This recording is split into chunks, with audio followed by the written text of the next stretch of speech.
అవుతున్నారు. శాంతి Prasad Janasena legal head ప్రస్తుతం మనతో పాటు లైవ్లో జాయిన్ అవుతున్నారు. ముప్పాళ్ల సుబ్బారావు బార్ కౌన్సిల్ సభ్యులు కూడా మనతో పాటు లైవ్లో జాయిన్ అవుతున్నారు. అలాగే అరుణ్ కుమార్ హైకోర్టు అడ్వకేట్తో పాటుగా అజయ్ రాజకీయ విశ్లేషకులు కూడా మనతో పాటు మరి కాసేపట్లో లైవ్లో జాయిన్ అవుతారు. రఘురామకృష్ణరాజు లేఖల అంశం ఒకటైతే న్యాయశాస్త్రంలో పట్టాల కోసం పాకులాడుతున్న లేదా కష్టపడుతున్నటువంటి యువతకి ఒక చక్కటి అవకాశం ఇచ్చింది మాత్రం రఘురామకృష్ణరాజే.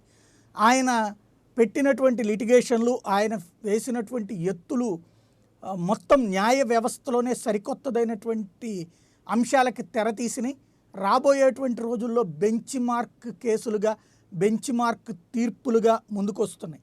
అదే సందర్భంలో అసలు న్యాయ వ్యవస్థ ప్రొసీడింగ్స్లోనే సరికొత్తదైనటువంటి ధోరణిని చూపించి పెట్టారు రఘురామకృష్ణరాజు. ఇలాంటి సందర్భంలో న్యాయశాస్త్ర విద్యార్థులకు మాత్రం ఖచ్చితంగా ప్రాక్టీసెస్ ఎట్లా ఉంటాయో నేర్పడానికి పనికొచ్చే కేసు అంటంలో అతిశయోక్తి లేదు.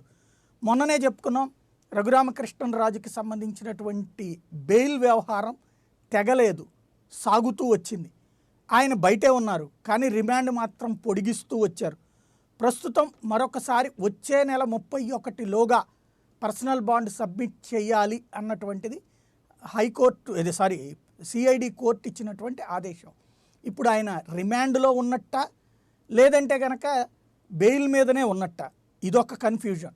రెండవది, ఈ వచ్చే నెల 31న అసలు ఏం జరుగుతుంది, ఈ రెండు అంశాలకు సంబంధించినటువంటి చర్చ చూద్దాం. ముందుగా జనార్దన్ రెడ్డి గారు, అసలు నిన్న ఇచ్చినటువంటి తీర్పు, మొన్న శుక్రవారం నాడు వాదనలు పూర్తయినాయి, ఆనాడు రావాల్సినటువంటి తీర్పు ఇవాల్టికి నిన్నటికి బయటకు వచ్చినట్టుంది. ఇప్పుడు ఆయన రిమాండ్లో ఉన్నట్ట లేదు ఆల్రెడీ బెయిల్ మీదనే ఉన్నట్ట? సాయి గారు, అక్కడున్న మన పెద్దలకి, ప్రైమ్ నైన్ ప్రేక్షకులకి నమస్కారం అండి. ఇక్కడ ఒక జనార్దన్ రెడ్డి గారు, నా మాట వినపడుతుందా? వినపడుతుందండి, వినపడుతుంది సాయి గారు. కష్టాలు కొంత అనేది మన రఘురామకృష్ణ. హలో, వినపడుతుంది సాయి గారు మాట? రైట్, ఇప్పుడు వినపడుతుంది, చెప్పండి. రైట్, ఒక విషయం ముందుగా చెప్పుకోవాలండి. కష్టాలు కొని తెచ్చుకోవడం ఎలా అనేది మన రఘురామకృష్ణరాజు గారి దగ్గరే మనం చూడొచ్చండి. ఎందుకంటే ఇవన్నీ చిన్న చిన్న విషయాల్ని అతి పెద్ద గోరంతలు చేసుకొని దీన్ని ఏదో ఒక న్యాయశాస్త్రంలో ఏదో చట్టాలు నేనేదో తిరగరాస్తున్నాం అనే విధంగా ఆయన పోకడుంది. కానీ ఎట్టి పరిస్థితుల్లో చట్టానికి అనుకూలంగా, చట్టానికి అనుగుణంగా పోతున్నట్టుగా ఎక్కడ ధోరణి కనిపించలేదు. ఫ్రమ్ ద బిగినింగ్ నుంచి అండి. ఆయన గత 2 సంవత్సరాల నుంచి కూడా ఆయన అదే పని చేస్తున్నాడు. అది ఆయన విజ్ఞతకు వదిలేద్దాం. ఆయన మార్చుకోవాల్సింది, కానీ మనం చెప్పేదంతా ఇది కాదు. ఒక ఎంపీ పోస్ట్లో ఉన్నాడు కాబట్టి. ఇక్కడ ఒక ముఖ్య విషయం సాయి గారు, 26 మే 2021 నాడు ఆయన డిశ్చార్జ్ అయ్యారు హాస్పిటల్ నుంచి. ఆయన సుప్రీంకోర్టు ఆర్డర్లో ఏముంది, డిశ్చార్జ్ అవ్వడం వేరు, రిలీజ్ ఆర్డర్ వేరు అనేది క్లియర్గా ఉంది. ఎలాంటి కన్ఫ్యూజన్ లేదు. అది 10 రోజుల లోపల బాబు నువ్వు డిశ్చార్జ్ అయిన తర్వాత నువ్వు పెట్టుకోవాలని చెప్పి షూరిటీ బాండ్స్ అన్ని కూడా to the satisfaction of the court పెట్టుకోవాలనేది సుప్రీంకోర్టు ఆర్డర్. కానీ ఆయన అలాంటిది ఏమి చేయకుండా 26 మే నాడే ఆయన అబ్స్కాండ్ అయిపోయారండి. డిశ్చార్జ్ అని రాసుకొని ఆయన పాటికి ఆయనే ఒక ఫ్లైట్ అరేంజ్ చేసుకొని 3వ కంటికి తెలియకుండా ఆయన వెళ్ళిపోవడం అనేది జరిగిందండి మిలిటరీ హాస్పిటల్ సికింద్రాబాద్ నుంచి. ఆయన బాండ్స్ ఎప్పుడు ప్రజెంట్ చేశాడు? 28న చేశాడండి లోయర్ కోర్టులో. ఇప్పుడు ప్రాబ్లం అంతా ఎక్కడ వస్తుంది? ఆయన రిలీజ్ కాకుండానే ఆయన రిలీజ్ అనేది వెళ్ళిపోయాడండి. అంటే ఆయన still is in judicial remand, అంటే కస్టడీలో ఉన్నట్టే. కోర్టు కస్టడీ కానివ్వండి, జైలు కస్టడీ కానివ్వండి, హాస్పిటల్ కస్టడీ కానివ్వండి, ఏదైనా అనండి. ఆయన ఇంకా కూడా ఈ రోజు వరకు ఆయన జైలు కస్టడీలో ఉన్నారు. ఇంకో విషయం చెప్పారు సాయి గారు, ఆయన బెయిల్ బాండ్ వచ్చి సబ్మిట్ చేయాలి. కాదు, అక్కడ లోయర్ కోర్టు ఆర్డర్లో చాలా క్లియర్ గా ఉంది. ఆయనకి 4 రోజుల పైన టైం ఎందుకు ఇచ్చిందంటే, నువ్వు సుప్రీంకోర్టుకి వెళ్ళండి. క్లియర్ గా ఏం రాశారంటే, ఆయన సుప్రీంకోర్టు నుంచి ఆర్డర్ తెచ్చుకునే వరకు 31 వరకు మేము అనుమతిస్తున్నాము. ఎందుకంటే ఆయన ఒక కన్ఫ్యూజన్ లో ఉన్నాడని రాసింది. ఏమని? ఆయన ఏదో డిశ్చార్జ్ అవ్వగానే రిలీజ్ అయిపోయినట్టుగా ఫీల్ అవుతున్నాడు. కాబట్టి ఈ క్లారిఫికేషన్ మాత్రం సుప్రీంకోర్టు నుంచి తెచ్చుకోమని 31 జూలై దాకా కేసును పోస్ట్ చేయడిందండి. అంటే ఆయన ఇంకా కూడా రిమాండ్ లో ఉన్నట్టే, కస్టడీలో ఉన్నట్టే. అంటే దీంట్లో ఒక చిన్న ప్రాబ్లం ఉందండి. ఎప్పుడైనా కానీ జ్యుడిషియల్ కస్టడీలో ఎవరైనా ఉంటే అతనికి ఏమన్నా జరిగినా, అతను ఎవరికన్నా ఏదన్నా చేసినా అవన్నీ కూడా రెస్పాన్సిబిలిటీ జ్యుడిషియల్ కస్టడీలో కన్సర్న్ స్టేట్కే వస్తుందండి. సో అలాంటి ప్రమాదం జరిగే అవకాశం ఉంది. చాలా పెద్ద విపత్తు కూడా జరగ అంటే మనం చెప్తున్నాను, ఏదన్నా జరిగితే అప్పుడు ఆయన జ్యుడిషియల్ రిమాండ్ లో ఉన్నప్పుడు, కస్టడీలో ఉన్నప్పుడు ఎవరి బాధ్యత అనేది మళ్ళీ అదొక పెద్ద ఇష్యూ.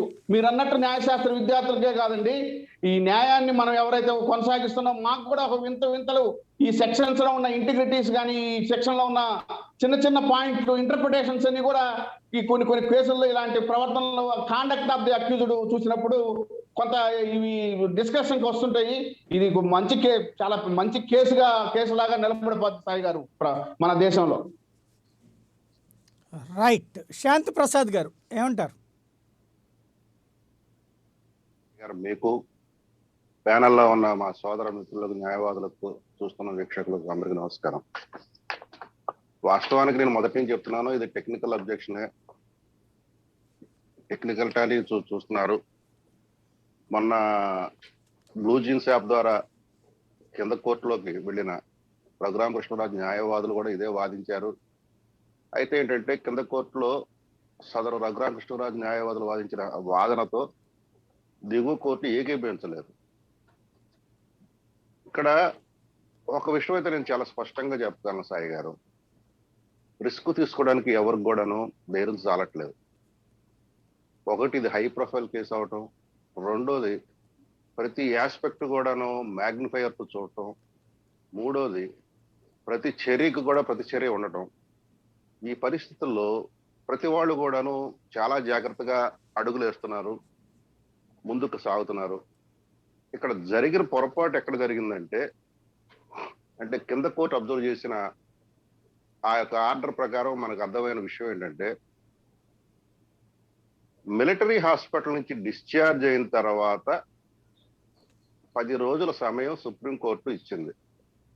ఆ ఇచ్చిన 10 రోజుల సమయంలో రఘురామ కృష్ణరాజు గారు వచ్చి తన పర్సనల్ బాండు, ఇద్దరు జామీందారుని కోర్టు యొక్క తృప్తి మేరకు సమర్పించి, అక్కడ నుంచి తర్వాత కథంతా నడుస్తుంది. కోర్టు దాన్ని పరిశీలించి తృప్తి పడితే అప్పటికప్పుడే వాటిని ఆమోదించడము, రిలీజ్ ఆర్డర్ ఇవ్వటము, అతను కోర్టులో అందుబాటులో ఉంటే రిలీజ్ ఆర్డర్ అక్కడే అతను ఉన్నట్లుగా చేసి రిలీజ్ చేయటము, లేదు సబ్ జైల్లో ఉన్నట్లయితే సబ్ జైలుకు ఆర్డర్ పంపించి సబ్ జైలు ద్వారా అతను విడుదల చేయమని కోరటం జరుగుతుంది. ఇది రొటీన్ గా జరిగే ప్రొసీజర్. అక్కడ ఈ రిలీజ్ ఆర్డర్ అనే దగ్గర కొద్దిగా డీవియేషన్ వచ్చింది. దీన్నే మొదటి నుంచి కూడా మనం పాయింట్అవుట్ చేసుకుంటూ వస్తుంది. ఎందుకంటే సాధారణంగా ఈ భారతదేశం చట్టాల కింద ఎవరైనా కానీ ఆ ప్రొసీజర్ అండర్గో అవ్వాలి. ఇక్కడ ఇతని విషయంలో ఆ ప్రొసీజర్ కొద్దిగా డీవియేట్ అయింది. అయితే ప్రస్తుతం కరోనా నేపథ్యంలో ఈ బ్లూ జీన్స్ యాప్ లో ఈవెన్ సాఫ్ట్ కాపీ ద్వారా కూడా అప్లై చేసిన చెల్లుతుంది అని అనుకున్నాం కాబట్టి చెల్లదు అని ఇప్పుడు దిగువ కోర్టు చెప్తుంది. ఇప్పుడు ఏది ఏమైనా కోర్టులకు చట్టాలు ఒక డిస్క్రిప్షన్ ఇచ్చాయి.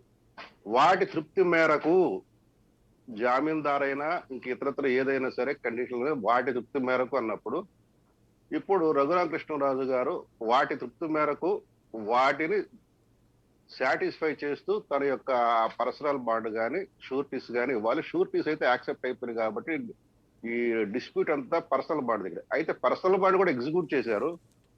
అయితే 24వ తారీఖు నాడు ఎగ్జిక్యూట్ చేస్తే అప్పటికి అతను డిశ్చార్జ్ కాలేదు కాబట్టి దిగువ కోర్టు ఆ రోజే బెయిల్ షూరిటీస్ ఈ పర్సనల్ బాండ్ ఇచ్చారు. కానీ ఆ రోజు అతను విడుదల కాలేదు కాబట్టి విడుదల సమ్మరీ కూడా సుప్రీంకోర్టు తీర్పు ప్రకారం కావాలన్నారు. ఎందుకంటే విడుదల అయిన తర్వాత 10 రోజుల్లోపు అనేది సుప్రీంకోర్టు సారాంశం.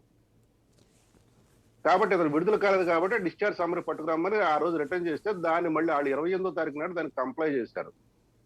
అయితే ఇక్కడ జరిగిన పొరపాటు ఏంటంటే, సాఫ్ట్ కాపీ సప్లై చేసేటప్పుడు 24వ తారీఖు నాడు ఏదైతే అప్లోడ్ చేశారో వీళ్ళు పర్సనల్ బాండ్ అనేది, దాని మీద 24వ తారీఖునే ఉంటుంది. ఆ రోజు అప్లోడ్ చేశారు కాబట్టి ఆ తారీఖుని వీళ్ళు సవరించుకోవాలి. మళ్ళీ సవరించిన సంతకం తీసుకున్న తర్వాత 26వ తారీఖు అనేది, అంటే డిశ్చార్జ్ అయిన తర్వాత అనేది తీసుకోవాలి. అక్కడ దిగువ కోర్టు అబ్జెక్షన్ తీసుకుంది. మీరు 20వ తారీఖున డిశ్చార్జ్ అయితే సంతకం 24వ తారీఖు ఎట్లా ఉంటుందంటే, సరే దాన్ని మళ్ళీ సవరించారు. సవరించినా కానీ కోర్టు అక్కడ సాటిస్ఫై అవ్వాలి. ఇక్కడ వాస్తవం చెప్పాలంటే టూ టెక్నికల్ మ్యాటర్. ఎందుకంటే సెల్ఫ్ బాండ్ అంటే ఏం లేదు, అఫిడవిట్ ఇస్తారు. నేను so and so son of so and so, age so and so, president of so and so, as per the orders of this lower this court, I here by with giving undertaking అని కొన్ని conditions రాసుకుంటూ వెళ్తారు. దాన్నే self bond అంటారు. ఆ amount అయితే ఆ amount, ఇది ఫెయిల్ అయితే ఆ అమౌంట్ కట్టగలవాడు అనేది. ఇక్కడ ఏం జరుగుతుందంటే ఆ అఫిడవిట్ మీద ఒక అడ్వకేట్ అటెస్ట్ చేయాలి, ఆ సంతకం ఆ వ్యక్తి తన ప్రజెన్స్ లో పెట్టాడు అనేది. ఇక్కడ అసలు మొత్తం అఫిడవిట్ మామూలుగా వేసే పిటిషన్లకి ఉన్న తేడా ఇక్కడే ఉంటుంది. ఇప్పుడు ఆయన 24వ తారీఖు నాడు సంతకం పెట్టాడు కాబట్టి 24వ తారీఖు నాడు ఆ అడ్వకేట్ గారు దాన్ని అటెస్ట్ చేసి ఉంటారు. ఇప్పుడు మళ్ళీ సవరించిన తారీఖు నాడు మళ్ళీ అటెస్టేషన్ జరిగిందా లేదా? ఎందుకంటే ఇవన్నీ కూడా రేపు ఎంక్వైరీలోకి వస్తే ఫ్యూచర్ లో చాలా కీలకమైన విషయాలుగా మారుతాయి ట్రయల్ టైంలో. అప్పుడు సీరియస్ అవుతాయి. ఇప్పుడు పట్టించుకోరు ఎవరు, నాకు తెలిసి ఎవరు కూడా పట్టించుకోరు. ఎందుకంటే ఎవరికి వాళ్ళు అడ్వాంటేజ్ తీసుకోవాలనుకున్నప్పుడు ట్రయల్ వరకు వేచి చూస్తారు. అయితే ఈ కేసులో మరి ఎవరి అదృష్టమో తెలియదు కానీ అన్ని మొట్టమొదటిలో కనుక్కోబడుతున్నాయి కాబట్టి అన్ని సాఫీగా జరగబట్టే కనబడుతున్నాయి. అందుకనే కింద కోర్టు కూడా ఏం చేసిందంటే ఈయనకు ఒక వెసులుబాటు ఇచ్చింది. వీళ్ళ ప్లేటర్లు కూడాను అదే వాదించారు.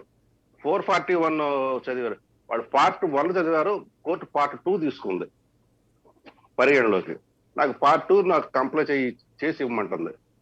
డైరెక్షన్ కూడా ఇచ్చింది, మీరు సుప్రీంకోర్టుకు వెళ్ళి పలానా తేదీలోపు మీరు ఆ రకంగా తీసుకుంటారని అని.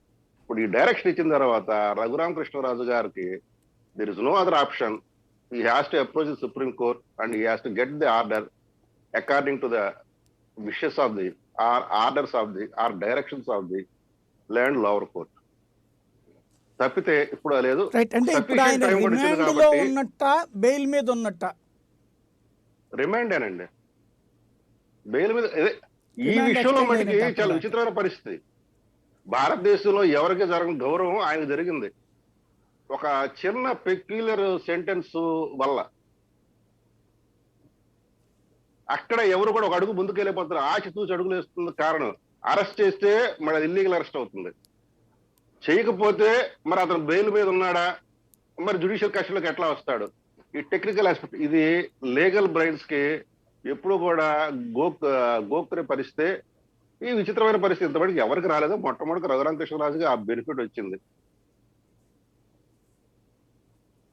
రైట్. సుబ్బారావు గారు ఏమంటారు? ఒకటి సాయి గారు, మీరు అడిగిన ప్రధానమైన అంశం ఏంటంటే రామకృష్ణరాజు గారు రిమాండ్ లో ఉన్నారా, లేకుంటే జ్యుడిషియల్ కస్టడీలో ఉన్నాడా, లేకపోతే బయట ఉన్నాడా అనేది. లా ప్రకారం అండి, జ్యుడిషియల్ కస్టడీలో ఉంటే మేజిస్ట్రేట్కి లేదంటే జడ్జి గారికి 14 రోజులకు మించి రిమాండ్ ఇవ్వకూడదు. అంటే 14 రోజులకు మించి వాయిదా వేయకూడదు. కానీ ఇక్కడ దాదాపుగా 1 నెల రోజులు పైన వేశారు. అంటే న్యాయ వ్యవస్థ దృష్టిలో ఆయన జ్యుడిషియల్ రిమాండ్ లో లేడు అనేది నిర్ద్వందంగా మనం అర్థం చేసుకోవాలి. జ్యుడిషియల్ కస్టడీలో ఉంటే, జైల్లో ఉంటే నిబంధనల ప్రకారము, క్రిమినల్ రూల్స్ ఆఫ్ ప్రాక్టీస్ ప్రకారము 14 రోజులకు మించి వాయిదా వేయకూడదు. అలానే ఈ ఆర్డర్ లో ఎక్కడా కూడా రిమాండ్ ఎక్స్టెండెడ్ అని ఎక్కడా రాయలా.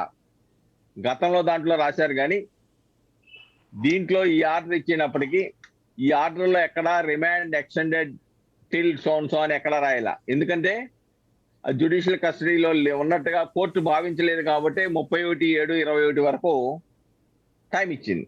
కాబట్టి ఈ టెక్నికల్ పాయింట్ మనం అర్థం చేసుకోవాలి సాయి గారు. అలానే ఇంకోటి ఏంటంటే ఇక్కడ ఒక చిన్న ఆల్రెడీ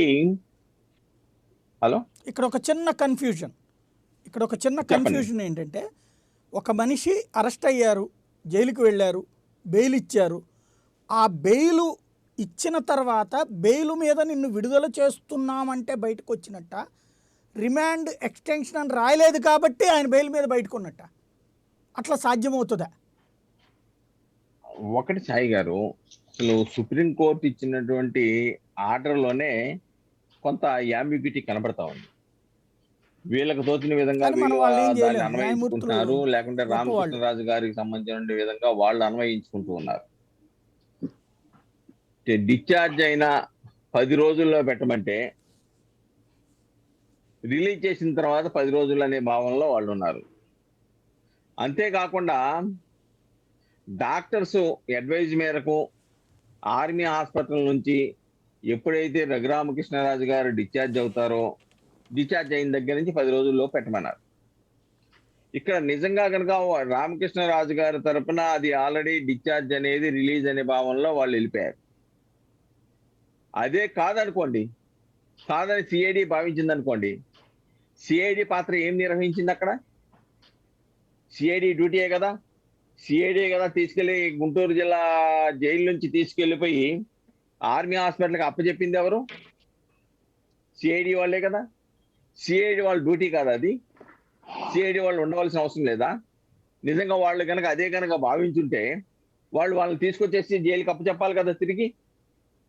కాబట్టి ఇక్కడ ఎవరు దీని జోలికి వెళ్ళాలి, ఇది అంబిగ్యూటీ ఉంది, దీంతో క్లారిటీ లేదని చెప్పేసి ఎవరికి వాళ్ళు వదిలేశారంటగా చాలా స్పష్టంగా కనపడుతుంది సాయి గారికి. ఇంకోటి అలా కాదు, ఆల్రెడీ ఇక్కడ సాయి గారు ఆల్రెడీ షూరిటీస్ తో పాటు ఇందాక శాంతి ప్రసాద్ గారు చెప్పినట్టుగా ఎఫిడవిట్ వేశారు. ఒక్క మాట ఇక్కడ లాస్ట్ ట్రిప్ 2 సార్లు కూడా ఎక్స్టెండ్ చేశారు, అంటే రిమాండ్ని ఎక్స్టెండ్ చేశారు. ఎక్స్టెండ్ చేసిన రిమాండ్ని క్లోజ్ చేయకుండా 10 నెల రోజులు వాయిదా వేశారు కాబట్టి ఆయన బెయిల్ మీదే అని ఎలా అంటారు? అది కరెక్ట్ అవుతుందా? అప్పుడు ఎవరి తప్పు అవుతుంది? ఒకటి న్యాయస్థానం గనక రామకృష్ణరాజు గారు గతంలో లాగా రిమాండ్లో ఉన్నాడు, జ్యుడిషియల్ కస్టడీలో ఉన్నారు అని అంటే క్రిమినల్ ప్రొసీజర్ ప్రకారము ఆయనకి 14 రోజులు మించి కేసు వాయిదా వేయడానికి అవకాశమే లేదండి. గతంలో అలాగనే 14 రోజులకే వాయిదా వేశారు.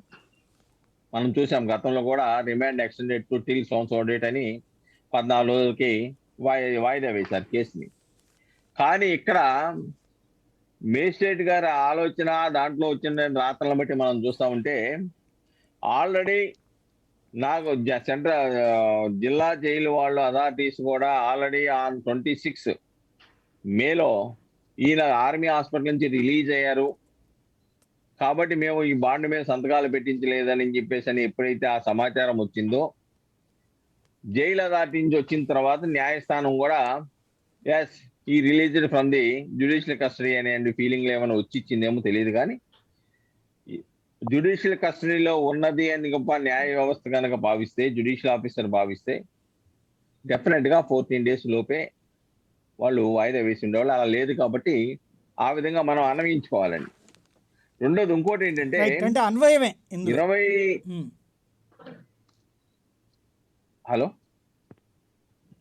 చెప్పండి హలో సాయి గారు, అలానే ఇంకోటి ఏంటంటే వీళ్ళు ఒరిజినల్ డాక్యుమెంట్స్ ముందు ఆన్లైన్లోనే కాకుండా original documents along with memo 31/5/2021 original personal bond of Ramakrishna Raju గారిది 26వ తారీఖుతో డేట్తో, అలానే సుప్రీంకోర్టు ఇచ్చిన ఒరిజినల్ ఆర్డర్ని సంబంధిత కోర్టులో సిబిసిఐడి కోర్టులో ఫైల్ చేశారు ఎలాంగ్ విత్ మేమో.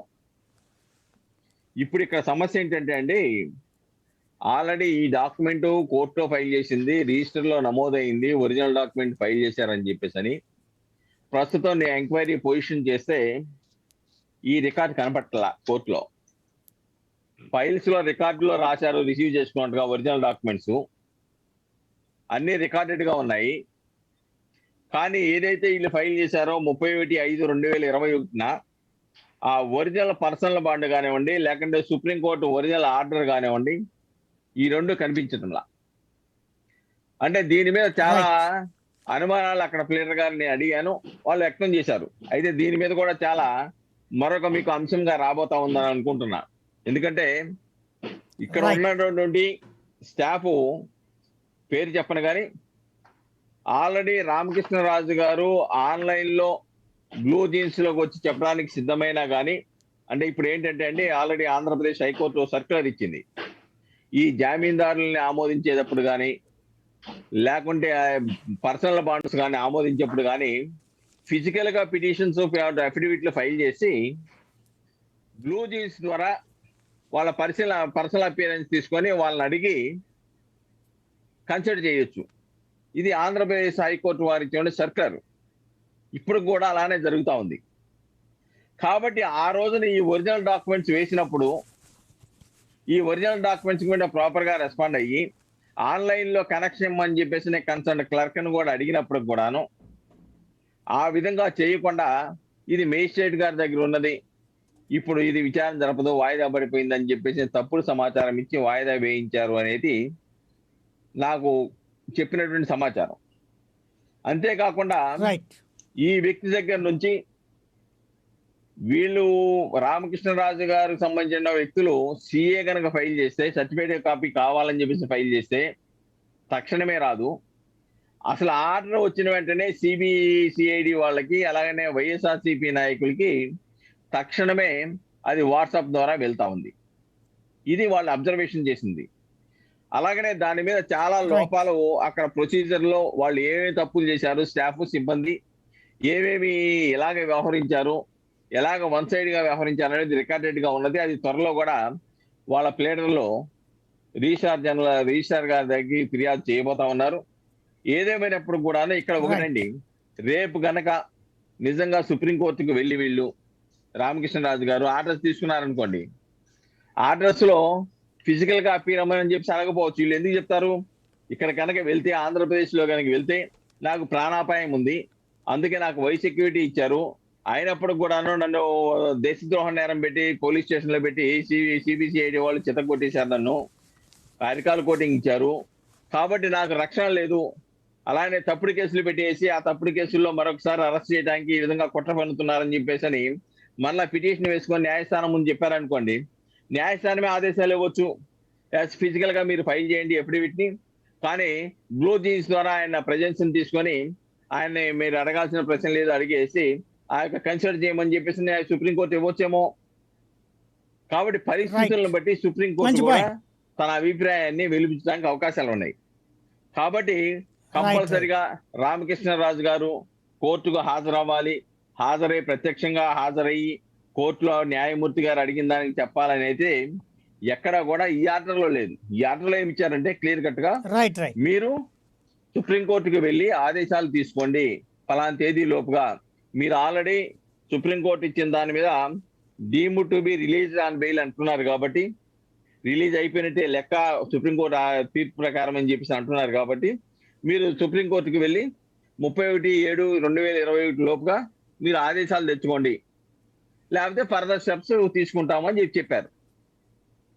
కాబట్టి సుప్రీంకోర్టు కూడా జనార్దన్ రెడ్డి గారు ఒక చెప్పిన తర్వాత ఇది చిన్న టెక్నికల్ అండి, ఇది పెద్ద ప్రాబ్లం ఏమి మీ దగ్గరకు వస్తాను. సుప్రీంకోర్టు కూడా దీన్ని పెద్ద సీరియస్ గా ఏమి పరిగణిస్తుందని నేను అనుకోను. సాయి గారు మళ్ళీ మీ దగ్గరకు వస్తాను. రైట్, జనార్దన్ రెడ్డి గారు ఏమంటున్నారంటే ఇది ఒక చిన్న టెక్నికల్ పార్ట్ అని అంటున్నారు. నేనేమంటున్నానంటే సుప్రీంకోర్టు ఇచ్చినటువంటి ఆ బెయిల్ కండిషన్ అన్ని వైలేట్ చేశారండి. ఎందుకంటే 441 ప్రకారం సిఆర్పిసి ప్రకారం సాటిస్ఫాక్షన్ ఆఫ్ ద కోర్టు, ఆ లోయర్ కోర్ట్ అనేది ఇప్పుడు మనకి ఇండియాలో 2 రకాల కోర్టులు ఉంటాయండి. స్టాట్యూటరీ కోర్ట్ అంటే లోయర్ లెవెల్లో ఈ కోర్టులు ఏదైతే తాలూకా కోర్టులు, మఫ్సిల్ కోర్టులు ఏమైనా ఉన్నాయో ట్రిబ్యునల్స్ అన్ని కూడా స్టాట్యూటరీ కోర్టు. దాంట్లో ప్రొసీజర్ లా ఫాలో అవుతారు, సబ్స్టెన్షియల్ లా ఫాలో అవుతారు. అది ఒక కోర్టు, ఒక వ్యవస్థ. రెండోది కాన్స్టిట్యూషనల్ కోర్టులు అండి, అంటే హైకోర్టులు, సుప్రీంకోర్టు. ఈ కాన్స్టిట్యూషనల్ కోర్టులు ఏంటంటే రికార్డు పరంగా ఉంటది కానీ ట్రయల్ అండ్ ఇది ఉండదు. కొన్ని ప్రత్యేక కేసుల్లో మాత్రమే ట్రయల్ చేపడతారు. కాబట్టి ఫండమెంటల్ కోర్ట్స్ ఏవి, లోయర్ కోర్ట్స్, స్టాట్యూటరీ కోర్టులు, వాటిల్లో ట్రయల్ జరుగుద్ది. వాటిల్లో బాధ్యత చాలా పక్కాగా ఉంటదండి. ఇప్పుడు మన సుబ్బారావు గారు అంటున్నారు సిఐడి వారు ఏం చేస్తున్నారని. ఒకసారి పోలీస్ అనే వాళ్ళు ఒక జ్యుడిషియల్ కస్టడీకి ఇచ్చినాక ఆ పోలీసుకు ఉండదండి అధికారం, only jail authorities and escort అథారిటీస్కే ఉంటుంది బయట వచ్చినప్పుడు. అది సిఐడి వాళ్ళది ఏం పొరపాటు ఇక్కడ ఎక్కడ ఉండదండి, వాళ్ళ రోలే లేదు. వన్స్ ఈ జ్యుడిషియల్ రిమాండ్ అది ఒక జైలర్ కానీ ఆ జైల్ అథారిటీస్ కానీ దాంతో ఉన్న ఎస్కార్ట్ కానీ వాళ్ళకే సంబంధం ఉంటుంది. అంతేగాని ఈ సిఐడి వాళ్ళు ఏం చేస్తున్నారని చెప్పి ఆయన సిబిసిఐడి వాళ్ళ మీద ఒక చిన్న నింద వేస్తున్నారు, అది కరెక్ట్ కాదు. ఆయనకి తెలుసు ఎందుకని అలా చేస్తున్నారో తెలియదు. తర్వాత రెండోది, అక్కడేదో కోర్టులో ఏదో బాండ్లు కనపట్లేదు, అది కనపట్లేదు అనేది ఎక్కడ కూడా, ఇక్కడ ఆర్డర్లో ఎక్కడ కూడా ఆ విషయం రాలేదు. ఆయనకి మరి ఎవరు చెప్తున్నారో మనం సుబ్బారావు గారే క్లారిఫై చేయాలి. అది మరి ఆ బాండ్ ఒరిజినల్ కనపట్లేదు అంటున్నారు. యాక్చువల్ గా అక్కడ జరిగింది బ్యాక్ డేట్ అనేది ఒకటి వేయడం అనేది పెద్ద పొరపాటు చేశారండి వాళ్ళు. దాన్ని అబ్జెక్ట్ చేశారు, తర్వాత కరెక్షన్ చేయడం అనేది గందరగోళం జరిగింది. మూడవది అక్కడ ఏమి చెప్పలేదు కాబట్టి ఆయన రిలీజ్ అయినట్టేనని ఒక భావన కూడా వెలబుచ్చారు ఆయన. కాదండి, ఆయన జ్యుడిషియల్ కస్టడీని బ్రేక్ అయ్యారనేది ఆ ఆర్డర్ ప్రకారం తెలుస్తుందండి. ఎందుకు ఎక్స్టెండ్ చేయలేదు? మన మిత్రులు చెప్పినట్టుగా 14 రోజులు ఇవ్వాలి, కానీ 14 రోజులు ఎందుకు ఇవ్వలేదు? ఆయన జ్యుడిషియల్ కస్టడీని బ్రేక్ చేశారు, ఆయన వెళ్ళిపోయారు. ఆయన సొంత బాధ్యతతో ఏమవుతుందిలే అనే ఉద్దేశంతో ఆయన వెళ్ళిపోయారు. కాబట్టి ఈరోజు ఆయన ఖచ్చితంగా ఆయన జ్యుడిషియల్ కస్టడీలో బ్రేక్ చేశారనేదే కోర్టు వారి భావన. సో అందువల్ల ఏంటంటే ఎప్పుడు కూడా జ్యుడిషియల్ కస్టడీలో బ్రేక్ చేసినప్పుడు ఏ కోర్టు అయితే ఆర్డర్ ఇచ్చిందో సుప్రీం కోర్టే ఆర్డర్ ఇచ్చింది కాబట్టి అది సుప్రీం కోర్టే తేలుస్తుంది. అలా 31/7 లోపల ఆయన కానీ సుప్రీం కోర్టులో తేల్చుకోలేకపోతే ఫర్దర్ యాక్షన్ అంటే ఏముంటుందండి? జైలు కస్టడీ బ్రేక్ చేసినప్పుడు NBWS ఇష్యూ అవుతాయి. ఏదైనా బెయిల్ క్యాన్సిల్ చేయాలంటే మళ్ళీ సుప్రీం కోర్టే క్యాన్సిల్ చేయాలి.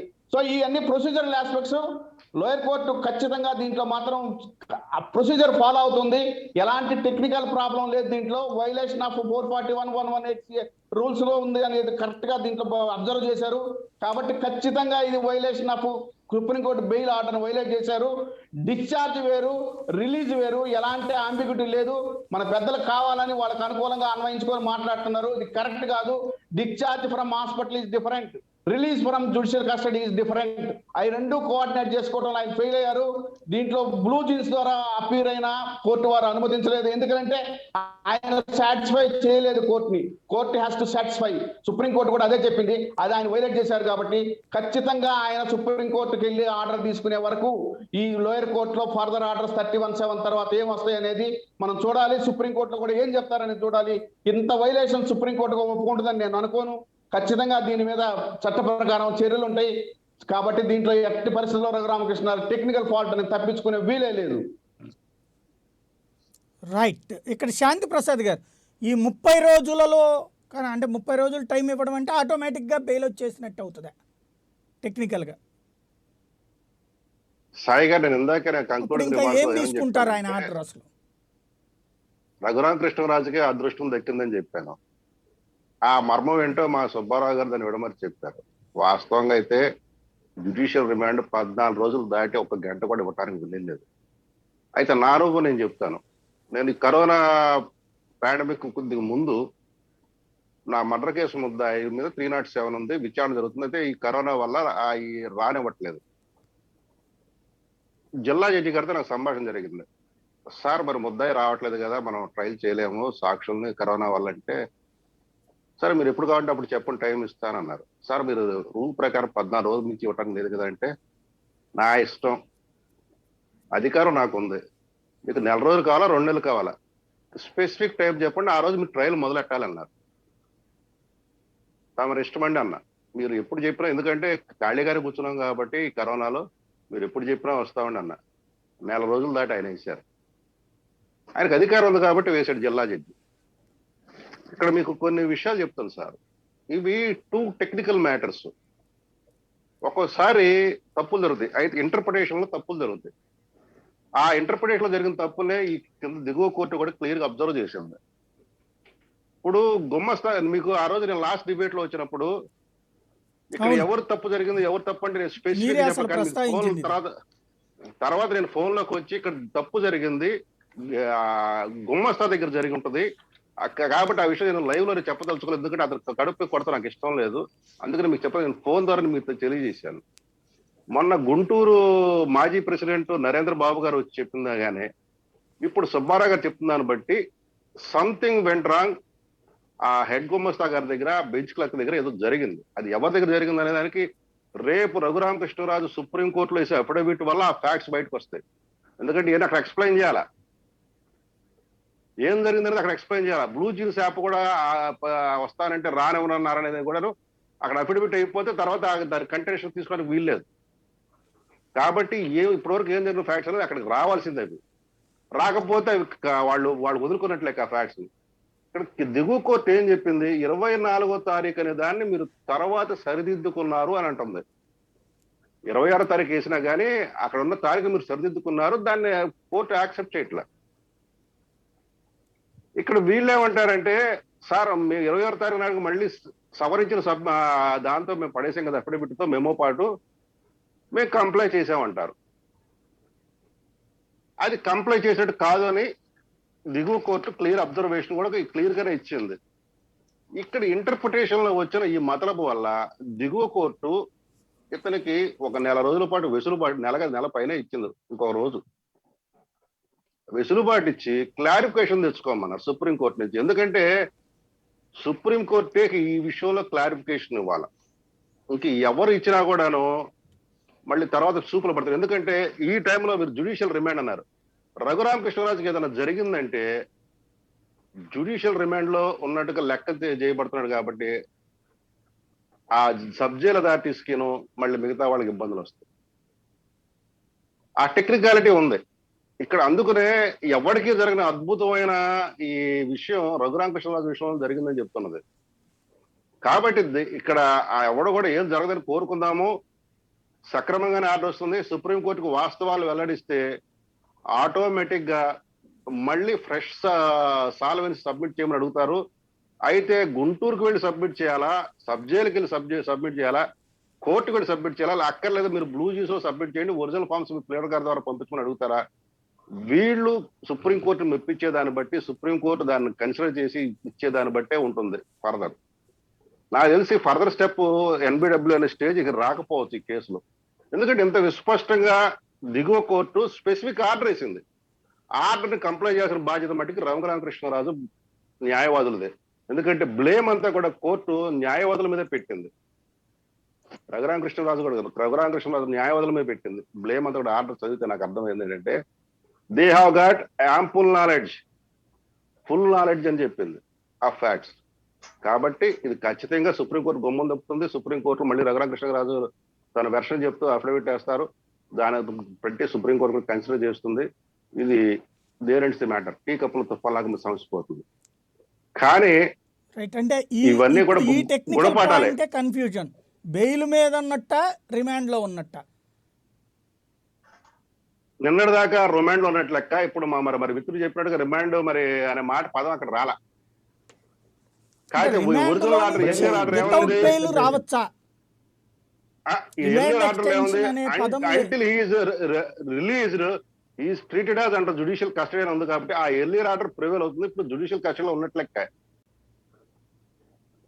ఎందుకు 30 ఏ తారీఖు నాడంటే 11/6/21 ఇచ్చిన ఆర్డర్ లో until he furnishes his personal bond and release order he shall be treated as in the custody of judiciary. ఆ ఆర్డర్ ప్రివేల్ అవుతుంది. కాబట్టి ఇప్పుడు స్పెసిఫిక్ గా చెప్పక్కర్లా. కాకపోతే మా సుబ్బారావు గారు చెప్పినట్టుగా 14 రోజులు దాన్ని ఇంకొద్దిగా ఎక్స్టెండ్ చేసి 4 రోజులకు ఇచ్చారు. కోర్టుకు డిస్క్రిప్షన్ ఉంది, కోర్టు ఇచ్చింది. జరుగుతుందా అంటే నేను చెప్తున్నా నా పర్సనల్ అనుభవంలో మరి నాకు జరిగింది. రైట్. అరుణ్ గారు ఏమంటారు? ఇప్పుడు న్యాయ సూత్రాలు కొత్తగా నేర్చుకుంటున్నాం అందరం కూడా. రావు గారు, సారు రిజిస్ట్రార్ కంప్లైంట్ చేస్తారంట వైఎస్ఆర్సీపీ మీద. I'm not defending YSRCP. ఇక్కడ మనం డిఫెండ్ చేయాల్సింది పార్లమెంట్ను. Accused is the member of parliament. పార్లమెంట్లోనే చట్టాలు జరుగుతాయి. పార్లమెంట్లో చట్టాలు జరిగితే దాని ఆధారంగా ఏర్పడ్డ సుప్రీంకోర్టు ఉత్తర్వు, ఇందులో యాంబిక్విటీ అసలు లేనే లేదు. Very clear. First bail order వేరు, రిలీజ్ ఆర్డర్ వేరు. టాప్ కోర్ట్స్ అన్నీ కూడా కేవలం బెయిల్ ఆర్డర్లు మాత్రమే ఇస్తాయి. రిలీజ్ ఆర్డర్లు లోవర్ కోర్ట్స్, దట్టు రిమాండ్ చేసుకునే కోర్టులు మాత్రమే ఇస్తాయి. ఇక్కడ కొన్ని ట్రయల్స్ రిమాండ్ చేసుకునే జ్యుడిషియల్ ఫస్ట్ క్లాస్ మ్యాజిస్ట్రేట్ దగ్గర జరుగుతాయి, లేదు అంటే అసిస్టెంట్ సెషన్స్ కోర్ట్స్లో జరుగుతాయి. కాబట్టి బెయిల్ తీసుకున్న తర్వాత రిలీజ్ ఆర్డర్ అనేది ఒక ప్రొసీజర్ ఉంది. ఇక్కడ 100% one should follow the procedure. More over, as a member of parliament, Raghurama Krishnam Raju intentionally violated the lower court proceedings.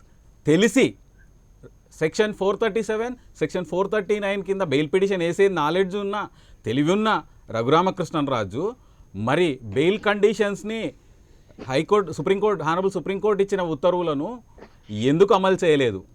First the procedure ఏంటంటే, ఆయన ఎక్కడైనా ఉండని, ఆర్మీ హాస్పిటల్లో ఉండొచ్చు, జైల్లో ఉండొచ్చు, he should furnish his sureties. అది అయిపోయిన తర్వాత బెయిల్ ఆర్డర్ని, రిలీజ్ ఆర్డర్ని, పర్సనల్ బాండ్ని ఒక కవర్లో పెట్టి జైలుకు పంపిస్తారు.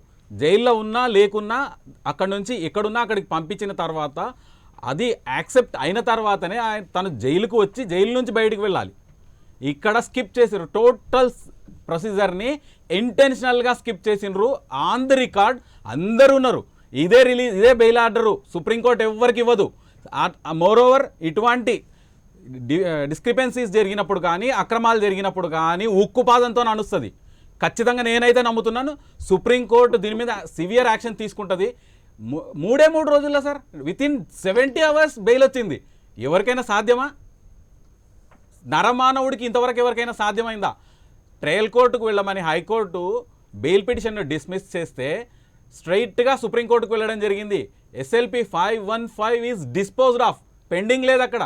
వెరీ క్లియర్గా ఆయనకు 10 రోజుల్లో టైం ఇచ్చింది. 10 రోజుల్లో ఆయన కోలుకోవాలన్న ఉద్దేశంతో ఇచ్చింది. అక్కడి నుంచి జైలుకు వెళ్ళమని కానీ, ఫ్లై ఎక్కడికైనా ఎగిరిపోమ్మని, ఆయన పాస్పోర్ట్ ఇమీడియట్గా సీజ్ చేయాలి. యాక్చువల్గా చేయకుండా బ్లూ జీన్స్లో అక్యూజ్డ్ రిమాండ్ ఎక్స్టెన్షన్ ఓన్లీ జైల్లో ఉన్నప్పుడు మాత్రమే ఆపర్చునిటీ ఉంటుంది.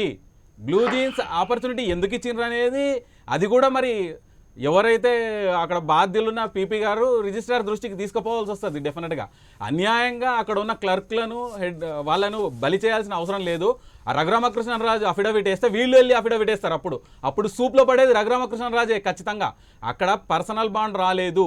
షూరిటీ బాండ్స్ యాక్సెప్ట్ చేసిన తర్వాత రిలీజ్ ఆర్డర్ని, పర్సనల్ బాండ్ని కవర్లో దాన్ని పేస్ట్ చేస్తారు, అతికించేస్తారు, ఎక్కడ అక్రమాలు జరగకూడదని. అందులో అక్యూజ్డ్ కాలం ఖాళీగా ఉంటుంది, సంతకం కింద మ్యాజిస్ట్రేట్ సంతకం ఉంటుంది. అటువంటి ఖాళీ పర్సనల్ బాండ్ని జైలుకు పంపిస్తారు. అది ప్రొసీజర్, అది మాత్రమే ప్రొసీజర్. అంతేగాని నాకు బెయిల్ ఆర్డర్ వచ్చింది దాన్నే రిలీజ్ ఆర్డర్ అనుకొని ఎగిరిపోవాలని వక్రభాషను చెప్పిన వాళ్ళందరూ కూడా మరి ఎదుర్కోవాల్సి వస్తుంది కాన్సిక్వెన్సెస్. ఇది మాత్రం ఒక పార్లమెంటు సభ్యుడిగా 100% రఘురామకృష్ణంరాజు బౌండెడ్ డ్యూటీ. ఇక్కడ ఒక ప్రధానమైన పాయింట్ ఏంటంటే ఈ కేసులో కొన్ని అద్భుతాలు జరుగుతున్నాయి. అద్భుతాలు కాదు సార్, ఇది వైలేషన్స్, 100% వైలేషన్స్.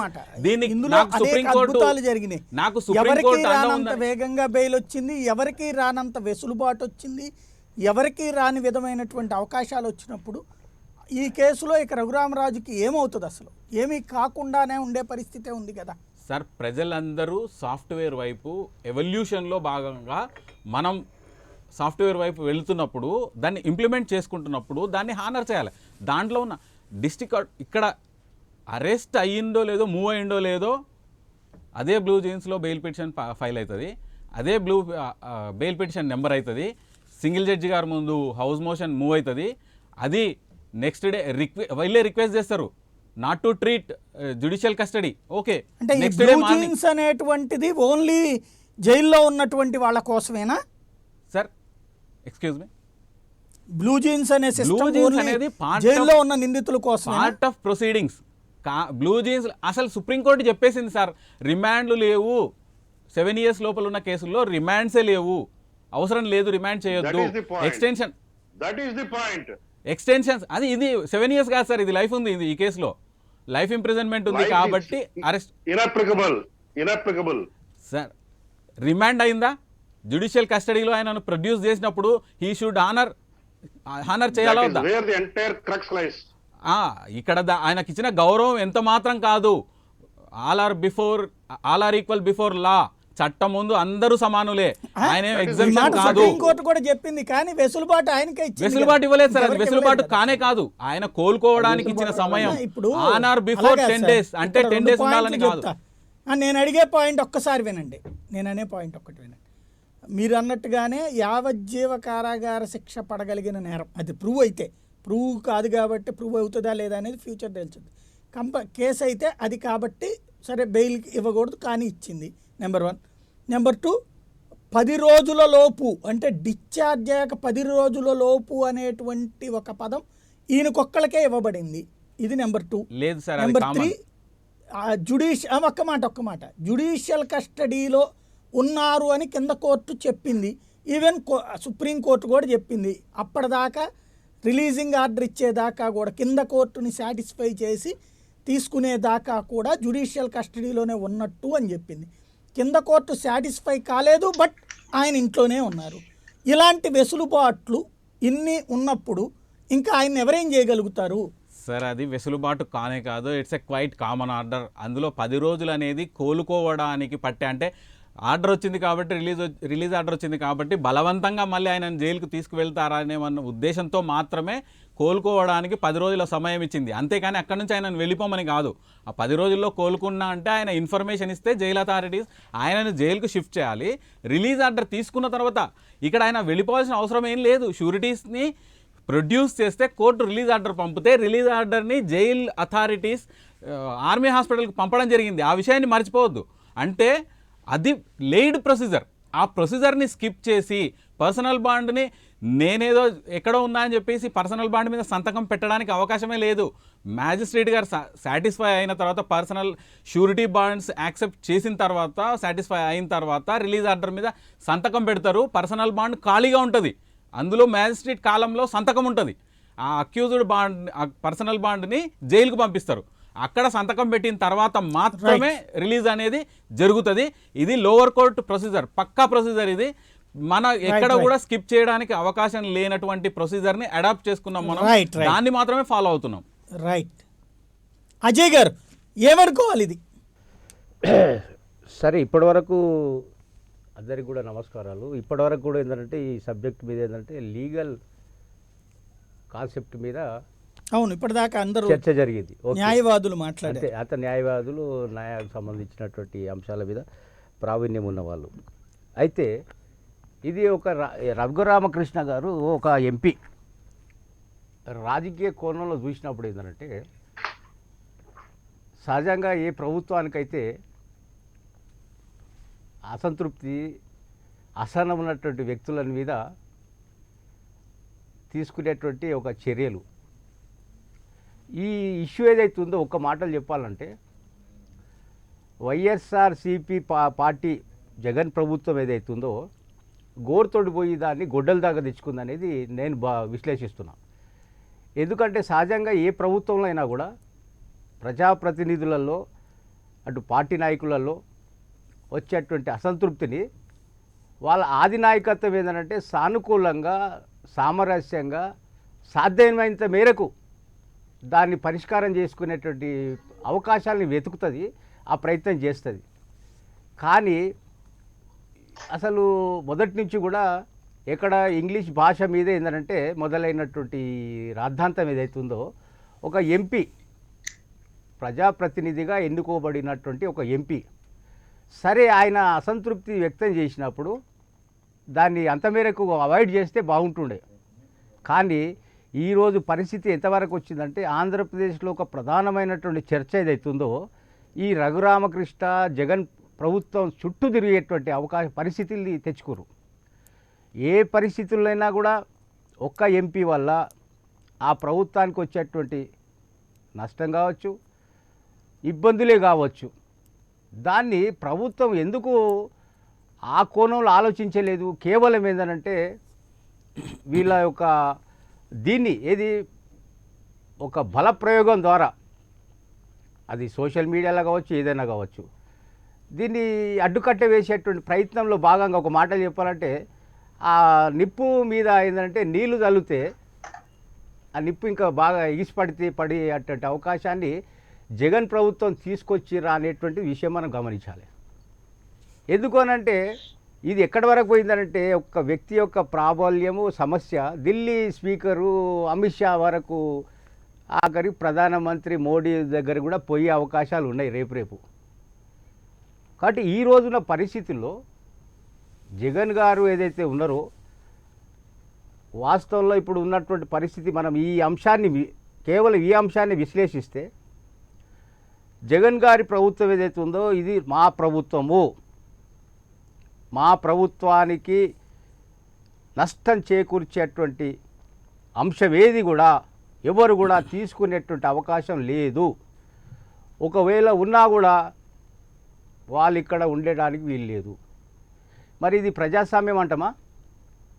ఇప్పుడు ఈ మధ్యలో ఒక చర్చ వచ్చింది ఏంటంటే సరే రఘురామకృష్ణకు ప్రభుత్వం విధానాలు ప్రభుత్వ ఆలోచనలు ఏవైతే ఉన్నాయో మీద అసంతృప్తి ఉన్నది, ఓకే. అసంతృప్తి ఉన్నప్పుడు ఏంటంటే ఆయన రాజీనామా చేయొచ్చు. ఇది కేవలం జగన్ ఏదేది దీని మీద ఫిగర్ మీద జగన్ యొక్క ప్రాబల్యం మీదనే గెలిచిన అనేటువంటి ఒక చర్చ వచ్చింది. అంటే రాష్ట్రం అంతా కూడా జగన్ యొక్క ప్రాబల్యం కింద ఉందన్నట. మరి ఇప్పుడు ఉన్న వాళ్ళంతా కూడా ఏంటంటే జగన్ ఫోటో చర్చ పెట్టుకొని వేరే వైపుకి తీసుకెళ్తున్నారు ఇక్కడ. సరే సరే ఓకే, నేను అట్లాంటి రాజకీయ కోణం కాదు ఇక్కడ, లీగల్ గా ఇట్లాంటి హక్కు ఎవరికైనా వస్తుందా? లీగల్గా అంటే ఒకటండి, ఇప్పుడు మన సార్ చెప్పినట్టు ఏంటంటే జ్యుడిషియలీ కస్టడీలో ఉన్నప్పుడు సహజంగా ఏంటంటే ప్రాథమికంగా మనకున్న అవగాహన ఏంటిది, ఒక బెయిల్ పిటిషన్ వేసుకుంటాం. కేసు యొక్క తీవ్రతను బట్టి, కేసు యొక్క గ్రావిటీ దీన్ని బట్టి అది సెషన్ కోర్టా, లోయర్ కోర్టా, హైకోర్టా అని వరకు పోతాం. ఆ కోర్టు పరిధిలో ఉన్నటువంటి అంశం ఏదైతుందో పరిశీలన చేసిన తర్వాత, ఆ కోర్టు న్యాయస్థానం పరిశీలన చేసిన తర్వాత దానికి ఉన్నటువంటి పరిమితమైనటువంటి అదేది బాండ్స్, సెక్యూరిటీ బాండ్సా లేకపోతే ఇంకో బాండ్సా అనేది తీసుకునేటువంటి అవకాశం ఉంటుంది. అప్పుడు కోర్టు ఇచ్చేటువంటిది ఒక బెయిల్ ఆర్డర్, రిలీజింగ్ ఆర్డర్. ఈ రిలీజింగ్ ఆర్డర్ అంటే అప్పుడు కోర్టులో సంబంధించినటువంటి జామీన్ పత్రాలు సక్రమంగా సబ్మిట్ చేసిన తర్వాత అతనికి విడుదల చేసేటువంటి అవకాశం కల్పిస్తుంది కోర్టు. కానీ మరి ఇక్కడ అజయ్ గారు ఇక్కడ అడిగిన పాయింట్ ఏంటంటే, నేను అడుగుతున్న పాయింట్, ఇలాంటి వెసులుబాట్లు ఎంపీ అని ఇచ్చుంటారా? కోర్టు ఏమందంటే మా దృష్టిలో ఆ రోజున ఆయన ఎంపీ అంటే ఎంపీ వేరు నిందితుడు వేరు కాదు, మా దృష్టిలో అందరూ సమానమే, కామన్ మెన్ అంది. బట్ ఇప్పుడు మనం చెప్పుకున్నటువంటి ఈ వెసులుబాట్లన్నీ ఆయనకు వచ్చినాయి అంటే కామన్ మెన్ అందరికీ ఇకపైన ఈ హక్కులు వచ్చినట్ట, లేదు ఏ కోణంలో నుంచి చూడాలి దీన్ని? ఇది వాస్తవం చెప్పాలంటే ఇది జరిగినటువంటి ఒక పెద్ద తప్పే అనుకోవాలి. ఎందుకనంటే ఈ రఘురామకృష్ణన్ గారి కంటే ముందుగాల ఎంతమంది ఎంపీలు జైలు పోలేదా, సీఎంలు జైలు పోలేదా? మరి భారతదేశంలో ఉన్నటువంటి న్యాయము, ధర్మము, చట్టం అనేటువంటిది ప్రతి ఒక్కరికి ఆల్ ఆర్ ఈక్వల్ అనేటువంటి దీంట్లో తీసుకున్నప్పుడు మరి ఒక ఎంపీకి మాత్రమే ఇట్లాంటి అవకాశాలు, తర్వాత ఏంటంటే ప్రత్యేకమైనటువంటి పరిస్థితులు ఎందుకు ఉండాలి, ఉండకూడదు. డెఫినెట్గా ఏంటంటే ఈరోజు రైట్ రఘురామకృష్ణ గారి ఏదైతే వ్యవహారం ఉందో స్పష్టంగా చెప్పాలంటే ఆయన చేసినటువంటిది ఏదైతే ఉందో అది మిస్లీడ్ అనవచ్చు, అది మిస్యూజ్ అనవచ్చు, ఏదైనా అనవచ్చు. కానీ అది చేసింది ఏంటంటే హ్యాస్ పర్ చట్ట ప్రకారంగా అది ఒక తప్పు కిందనే భావించాల్సినటువంటి అవసరం. రైట్. ఇక్కడ సుబ్బారావు గారు, ఇక్కడ మెయిన్ అర్థం కానటువంటి అంశం ఏంటంటే, మామూలుగా బెయిల్ తర్వాత ఇప్పుడు ఇంతకుముందు రిమాండ్ ఎక్స్టెన్షన్ అని రాయకపోతే ఆటోమేటిక్గా రిలీజ్ అయిపోయినట్టు అవుతుందా? అలా అసలు ఎక్కడన్నా ఉంటుందా? ఒకటి సాయి గారు, ఇది మొదటి నుంచి కూడా వింత పోకలతో వస్తున్న మాట వాస్తవం. ఎందుకంటే సుప్రీంకోర్టు తీర్పు ప్రకారం, ఆర్డర్స్ ప్రకారము discharge from the army hospital దగ్గర నుంచి ఇప్పటి వరకు కూడా ఇందాక జనార్దన్ రెడ్డి మిత్రులు చెప్పారు, ఎస్ ఈస్ టోటల్లీ వైలేషన్ అని చెప్పేసి అని. ఇక్కడ నేను ఒకటే జనార్దన్ రెడ్డి గారికి గుర్తు చేస్తున్నా, ఎస్ ఇట్స్ అ వైలేషన్ మీ లెక్క ప్రకారమే. వైలేషన్ అయితే సిబిసిఐడి ఏం చేస్తా ఉంది, పిటిషన్ వేయకుండా సుప్రీంకోర్టు యొక్క గైడ్ లైన్స్ ని వైలేట్ చేశారు కాబట్టి బెయిల్ రద్దు చేయండి అని చెప్పేసి పిటిషన్ ఎందుకు వేయలేదు? జ్యుడిషియల్ కస్టడీ అంటే సిబిసిఐడికి వస్తుందా, జైలుకి వస్తుందండి? టెక్నికల్ పాయింట్ ఇక్కడ నాకు డౌట్. ఒక్క మాట రెడ్డి గారు చెప్పింది అయితే ఒక్క మాట బెయిల్ ఆర్డర్ ఒక్క మాట సుబ్బారావు గారు, కింద స్థాయి సుబ్బారావు గారు ఒక్క మాట, సుబ్బారావు గారు కోర్టు ఆర్డర్ సుబ్బారావు గారు ఒక్క మాట, బెయిల్ ఆర్డర్ సుబ్బారావు గారు ఒక కన్ఫ్యూజన్, అందరికి తెలిసిన విషయం. సుబ్బారావు గారు ఒక కన్ఫ్యూజన్, సుబ్బారావు గారు డైవర్ట్ అయిపోతున్నాం. ఒక్క మాట వినండి, ఒక్క మాట నేను అడిగేది వినండి పూర్తిగా, వినండి. ఇప్పుడు మనం చాలామంది చూసాం, జగన్ అరెస్టు చూసాము, జయలలిత అరెస్టు చూసాము, ఇలా వేరే శశికళ అరెస్టు చూసాం. వీటిలో ఎక్కడైనా సరే అరెస్టు తర్వాత ఆటోమేటిక్గా వాళ్ళు అండర్ జైలు అధికారుల చేతిలోకి వెళ్తారు. అదే సందర్భంలో అక్కడికి సిబిఐ వాళ్ళు కూడా వస్తారు, బట్ ఎప్పుడు విచారణ సందర్భంలో. మిగతా టైంలో అయితే ఈ కోర్టు దగ్గరకు వచ్చినప్పుడు ఆ జైలు సంబంధించినటువంటి స్టాఫ్ వాళ్ళు పోలీసే, జైలు సిబ్బంది చేతిలో వస్తుంటారు కదా. సిఐడి ఎందుకు వేస్తుంది ఇక్కడ? జైలు వేయాలా, సిఐడి వేయాలా పిటిషన్? ఒకటి సాయి గారు, చాలా స్పష్టంగా జైలు నుంచి తీసుకెళ్లేటప్పుడు కూడా మీరు అబ్జర్వ్ చేయండి, ఆర్మీ హాస్పిటల్కి ఎవరు తీసుకెళ్లారండి? జైలు వారు సుప్రీంకోర్టు ఇచ్చేవంటి ఆదేశాల మేరకు చీఫ్ సెక్రటరీ గారు చెప్పిన మీద సెంట్రల్ జైలు, జిల్లా జైలు నుంచి రిలీజ్ చేసి సిఐడి అధికారుల యొక్క రక్షణలో తీసుకెళ్లిపోయి ఆర్మీ ఆఫీసులో అప్పచెప్పారు. జైలు అధికారులు వెళ్ళి అప్పచెప్పలేదు. ఇక్కడ మనం అర్థం చేసుకోవాలి. షిఫ్ట్ చేసిండ్రు. రెండోది, జైలు అధికారుల పాత్ర బెయిల్ ఒక్క నిమిషం దానికి ఏదో చెప్తున్నారు చూడండి. క్యాన్సిలేషన్ తప్ప జనార్దన్ రెడ్డి గారు ఏదో చెప్తున్నారు వినండి. రిలీజ్ చేయలేదు, షిఫ్ట్ చేసిండ్రు సార్. రిలీజ్ చేయలేదు, ఆర్మీ హాస్పిటల్కి షిఫ్ట్ చేసిండ్రు. ప్రాసిక్యూషన్ తరపున ఎవరైతే ఇన్వెస్టిగేషన్ ఏజెన్సీ ఉందో వాళ్ళు పీపీ ద్వారా, మీరు దారి వాళ్ళ మళ్ళించే ప్లేడర్ గారి విషయాన్ని ద్వారా క్యాన్సిలేషన్ CID కి మీద బెయిల్ రద్దు నిందలేదు. చేయండి, కండిషన్స్ వైలేట్ చేశారని చెప్పేసి వెయ్యాలి తప్ప జైలు అధికారులు పిటిషన్ వేయరండి. కాబట్టి అటువంటి స్టెప్ కింద స్థాయిలో టక తీసేసుకుంటారు. కండిషన్ ఏమన్నా చిన్న వైలేషన్ జరిగితే వైలేషన్ అని వేస్తారు. జగన్మోహన్ రెడ్డి గారి మీద కూడా సిబిఐ వేసింది, అది తీసేశారు అనుకోండి. ప్రస్తుతం ఇప్పుడు కూడా రామకృష్ణరాజు గారు జగన్మోహన్ రెడ్డి మీద సిబిఐ కోర్టులో వేసింది ఏంటి? కండిషన్స్ వైలేట్ చేశారు. మరి ఇప్పుడు తాను చేస్తున్నది ఏంటి సార్? చేస్తా ఉన్నారు. ఇప్పుడు తను చేస్తున్నది ఏంటి సార్? కాబట్టి సుబ్బారావు గారు, bail దేర్ యు ఆర్. అంతకుముందు ఇప్పుడు CBI వేసింది, ఇప్పుడు తను ఇప్పుడు చేస్తున్నది ఏంటి రామకృష్ణరాజు సార్? గారు వేశారు. ఇప్పుడు ఓన్లీ బెయిల్ కాబట్టి ఫస్ట్ బెయిల్ ఆర్డర్ లో ఉన్న కండిషన్స్ తానే వైలేట్ చేస్తున్నాడు. ఒకరికి బుద్ధి చెప్పిపోయే వ్యక్తి మన అందరికీ తెలిసిన విషయమే. Ignorance of fact is excusable, ignorance of law is not excusable. Being a member of parliament can he, వాళ్ళే చేసారు కదా చట్టాలు చేసే పార్లమెంట్ సభ్యుడే కదా ఆయన. పార్లమెంట్ సభ్యుడిగానే దాన్ని హానర్ చేయకపోతే హీ షుడ్ పే పెనాల్టీ. వాళ్ళకి సుప్రీంకోర్టు ఇచ్చినటువంటి సుప్రీంకోర్టు ఏం సార్? సుప్రీంకోర్టు ఎవరి జేబులో ఉండదు కదా sir. Hierarchy of the judiciary. Supreme court దయచేసి లాగొద్దు. దాంట్లో ఎట్లాంటి ఫెసిలిటీస్ లేవు సుబ్బారావు గారు. Sir with great respect, supreme court ఎప్పుడు ఎవరికి ఎట్లాంటి వెసులుబాటులు ఇవ్వదు. మళ్ళా సుప్రీంకోర్టే మీరు ఎన్ని వాదించుకున్నా, నేను ఎన్ని వాదించుకున్నా, ఇద్దరు ఎవరికి వాళ్ళు దానికి డెఫినేషన్ చెప్పుకుంటున్నారు. విషయం అంబిగ్యూటీ ఉంది కాబట్టి. స్పెషల్ లీవ్ పిటిషన్ పెండింగ్ ఉందా, డిస్పోజ్ అయిందా సార్? ఇక్కడ clear special leave petition 515 disposed or not? ఎవరికి తోచిన రీతిని వాళ్ళు అన్వయించడానికి ఏమీ లేదు సార్. ఇక్కడ gross violation, being a member of parliament ఆయన వైలేట్ చేసిండు. ఏవైతే ఫెసిలిటీస్ ఆయన అడిగిండో బీయింగ్ పార్లమెంట్ మెంబర్, ఆయన మీద జరిగిన దాని గురించి ఏదైతే గొంతెత్తిండో మరి ఆయనకు వర్తించదా ఇది? తెలుసు, మాకు తెలుసు. ముఖ్యమంత్రి గారు బెయిల్ క్యాన్సిల్ చేయాలని ఏవైతే కండిషన్స్ వైలేట్ కాకుండా పిటిషన్ వేసిన వ్యక్తికి తానే తన బెయిల్ పిటిషన్ ని తను వైలేట్ చేయడం సమాధానం చెప్తారు ఎవరైనా కానీ. అదే వాస్తవం అని భావిస్తే ఎందుకు వేయలేదు? సిఐడి వేసినందుకే కదా సార్ ఇప్పుడు ఈ ఆర్డర్ వచ్చింది.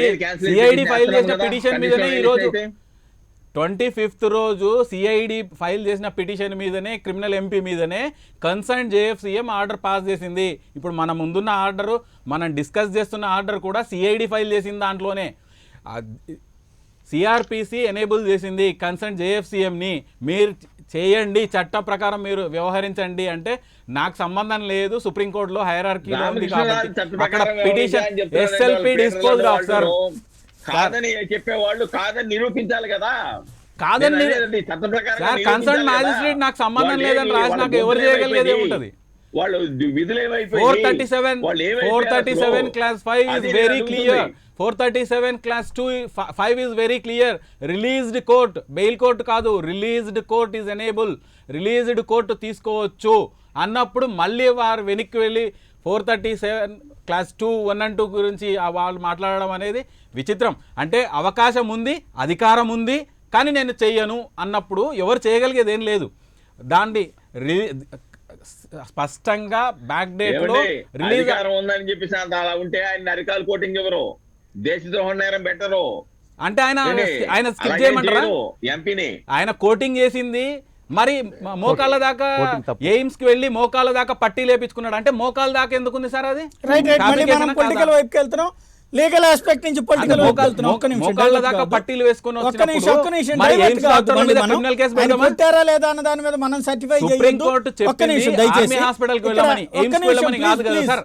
ఎక్సీడ్ అయ్యి ఎయిమ్స్ మీద ఎయిమ్స్ కి వెళ్ళి అక్కడ పట్టీలు కట్టించుకున్న డాక్టర్లను కూడా ఇప్పుడు క్రిమినల్ కేసులోకి లాగుదామా? మంగళగిరి కోర్టులో సిఐడి కోర్టులో క్రిమినల్ కేసు ఫైల్ చేద్దామా? ఫ్యాబ్రికేటెడ్ డైవర్ట్ అయిపోద్ది సార్. డైవర్ట్ కాదు సార్, ఒక మెంబర్ ఆఫ్ పార్లమెంట్ గా he should obey the already human rights commission కూడా ఇచ్చింది కదా నోటీసులు. హ్యూమన్ రైట్స్ కమిషన్ కి అసలు Right. లోకల్ స్టాండ్ ఒక్క ఎక్కడిది నిమిషం. సార్? క్రిమినల్ మ్యాటర్ లో రైట్ సింగిల్ బెంచ్ ముందు, సింగిల్ జడ్జి ముందు ఇంకా మ్యాటర్ పెండింగ్ ఉంది. మ్యాటర్ పెండింగ్ ఉన్నాక national human rights commission take up చేయడం అనేది వాళ్ళ జ్యూరిస్డిక్షన్ లోనే లేదు. వయలేషన్ కింద దయచేసి ఒక్క నిమిషం సాయి గారు ఒక్క నిమిషం. సింగిల్ Right, ఒక్క జడ్జి నిమిషం, గారు ఒక్క ముందు నిమిషం. ఆయన వయలేషన్ గురించి పిటిషన్ పెట్టడం జరిగింది. ఆ పిటిషన్ లో అడిషనల్ అడ్వకేట్ జనరల్ మీద విపరీతమైన కామెంట్స్ చేయడం జరిగింది కోర్టు. ఆ మ్యాటర్ స్టిల్ పెండింగ్ డిస్పోజ్. అది పెండింగ్ ఉండగా ఎన్హెచ్ఆర్సీకి ఏ విధంగా అవకాశం వస్తుంది? వయలేషన్ ఆయన మీద జరిగిన Right. దాడి గురించి అక్కడ పిటిషన్ పెండింగ్ ఉంది. నేషనల్ హ్యూమన్ రైట్స్ కమిషన్ కి లోకస్ లేదు, లోకస్ స్టాండింగ్ లేదు. రైట్ మళ్ళీ మనం డైవర్ట్ అయిపోతున్నాం. అసలు అంశం డైవర్ట్ అవుతున్నాం. ఒక్క నిమిషం ప్లీజ్ మీ ఇద్దరు ఒక్క నిమిషం ఆగితే, ఒక్క నిమిషం ఆగితే, మీ ఇద్దరు ఒక్క నిమిషం ఆగితే మిగతా పాయింట్ దగ్గరకు వద్దాం. ఒక్క నిమిషం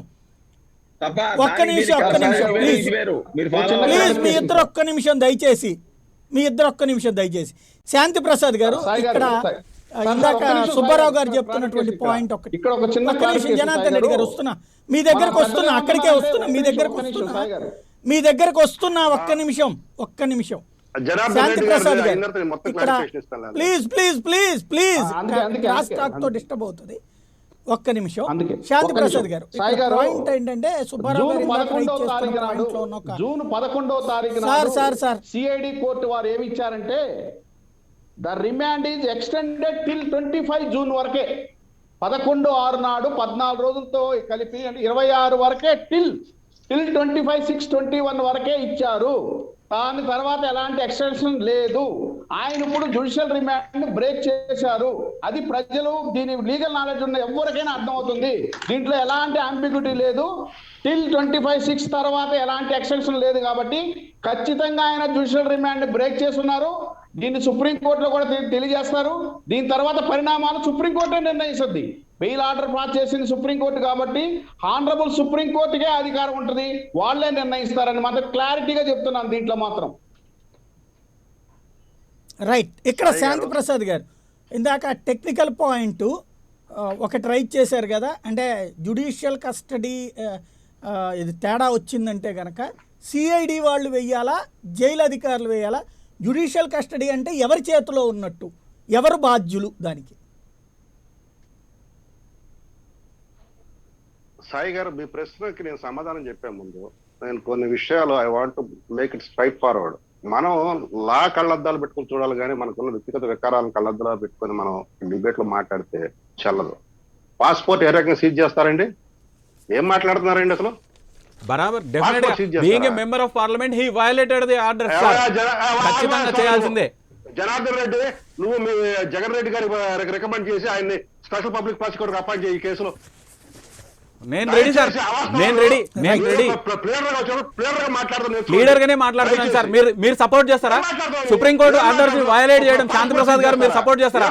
సుప్రీంకోర్టు ఆర్డర్స్ ని వయలేట్ చేయడాన్ని మీరు సమర్థిస్తారా? Being a advocate, being a member of parliament, can he violate the orders? Can he violate the orders of the honorable Supreme Court orders? 100% ఎందుకు వెళ్ళారు మరి? ఎస్కేప్ కాకుంటే గౌరవ మ్యాజిస్ట్రేట్ కోర్టు నుంచి రిలీజ్ ఆర్డర్ రాకముందుకే వెళ్ళిన ఉద్దేశాన్ని ఏమంటారు మరి? దాన్ని ఏమంటారు సార్? అరుణ్ కుమార్ గారు ఒకసారి ఆయన మాట్లాడండి. నా గురించి కామెంట్ చేయడం ఎందుకు sir? Senior being senior recommend చేయండి. మీరు పార్టీ తరపున స్పెషల్ పబ్లిక్ ప్రాసిక్యూటర్ మరి దెబ్బగా రఘురామ్ రెడ్డి జైల్లో ఉంటాడో లేకపోతే ఊరేస్తారో తెలుస్తుంది. ఏం మాట్లాడుతున్నారు? మీరు టాపిక్ మాట్లాడండి సార్. నేను స్పెషల్ పబ్లిక్ ప్రాసిక్యూటర్ రాజు పక్కకు పెట్టండి. మీరు నా ఉద్దేశం నేను చెప్పిన, మీ ఒపీనియన్ చెప్పండి. అంతేగాని నన్ను అపాయింట్ చేయడానికి నేను అడిషనల్ పబ్లిక్ ప్రాసిక్యూటర్ వెళ్తానని మీకు చెప్పానా? మీ అప్లికేషన్ ఏమైనా మూవ్ చేశానా? Why you are degrading me? లోపలికి వెళ్ళిపోతాడు, ఇక బయటికి రాడు, బ్రహ్మాండం భద్ర అయిపోద్ది. ఏంటి? నేను ఆ మాటలు అస్సలు మాట్లాడలేదు. ఎన్నికి వెళ్దామా, రికార్డులకు వెళ్దామా, నేను ఆ మాట మాట్లాడలేదు అసలు. ప్రాక్టీస్ అడ్వకేట్ గా నేను చెప్తున్నా, ఇందులో ఏమీ కాదు. ఇట్ ఈస్ మీకెట్లా తెలుసు? ఏమి కాదన్న విషయం మీకెట్లా తెలుసు సార్? ఏమి కాదన్న విషయం మీకెట్లా తెలుసు? రైట్, ఒక్క నిమిషం. వ్యక్తిగతంగా నేను అదే చెప్తున్నాను సార్. వ్యక్తిగతంగా మీరు బీయింగ్ ఏ సీనియర్ వ్యక్తిగతంగా వెళ్ళొద్దు. గ్రేట్ ఒక్క రెస్పెక్ట్, నిమిషం. మీకెట్లా తెలుసు? మీరు నన్ను అడిషనల్ పబ్లిక్ ప్రాసిక్యూటర్ మీరు ఎందుకు ప్రమోట్ చేస్తారు? నేను అడిగానా? నేను జరిగి చెప్తాను స్వామి, నేను నీకన్నా ముందు ఊహించిన బట్టమార్గి Right, right. నేను టీవీ డిబేట్ లో ఏంటి ఇప్పుడు వచ్చి బాగా చెప్తాను. Right, right. నేను కూడా ముందు నుంచే చెప్పాను ఇది వయలేషన్ అని. నేను దేవుని నుంచి చెప్తున్నాను. సారీ నియమ అంటే నేను కూడా నియమ అని అంటాను. నేనేం అదేం మాట్లాడను. Be in your limit. Control అవుదాం మనం. వన్ బై వన్ నేను ఎప్పుడు చూడలేదు. I come across more than 300, 400. కానీ టంగ్ స్లిప్ అయితే మాత్రం జాగ్రత్త sir. Please please please please వ్యక్తిగత దోషణలకు వద్దు. తనే కదా సార్ తాను వ్యక్తిగతంగా మాట్లాడుతున్నది. వెళ్ళొద్దు. రికార్డులోకి వెళ్ళండి, రికార్డు చేయండి. Right, right, right.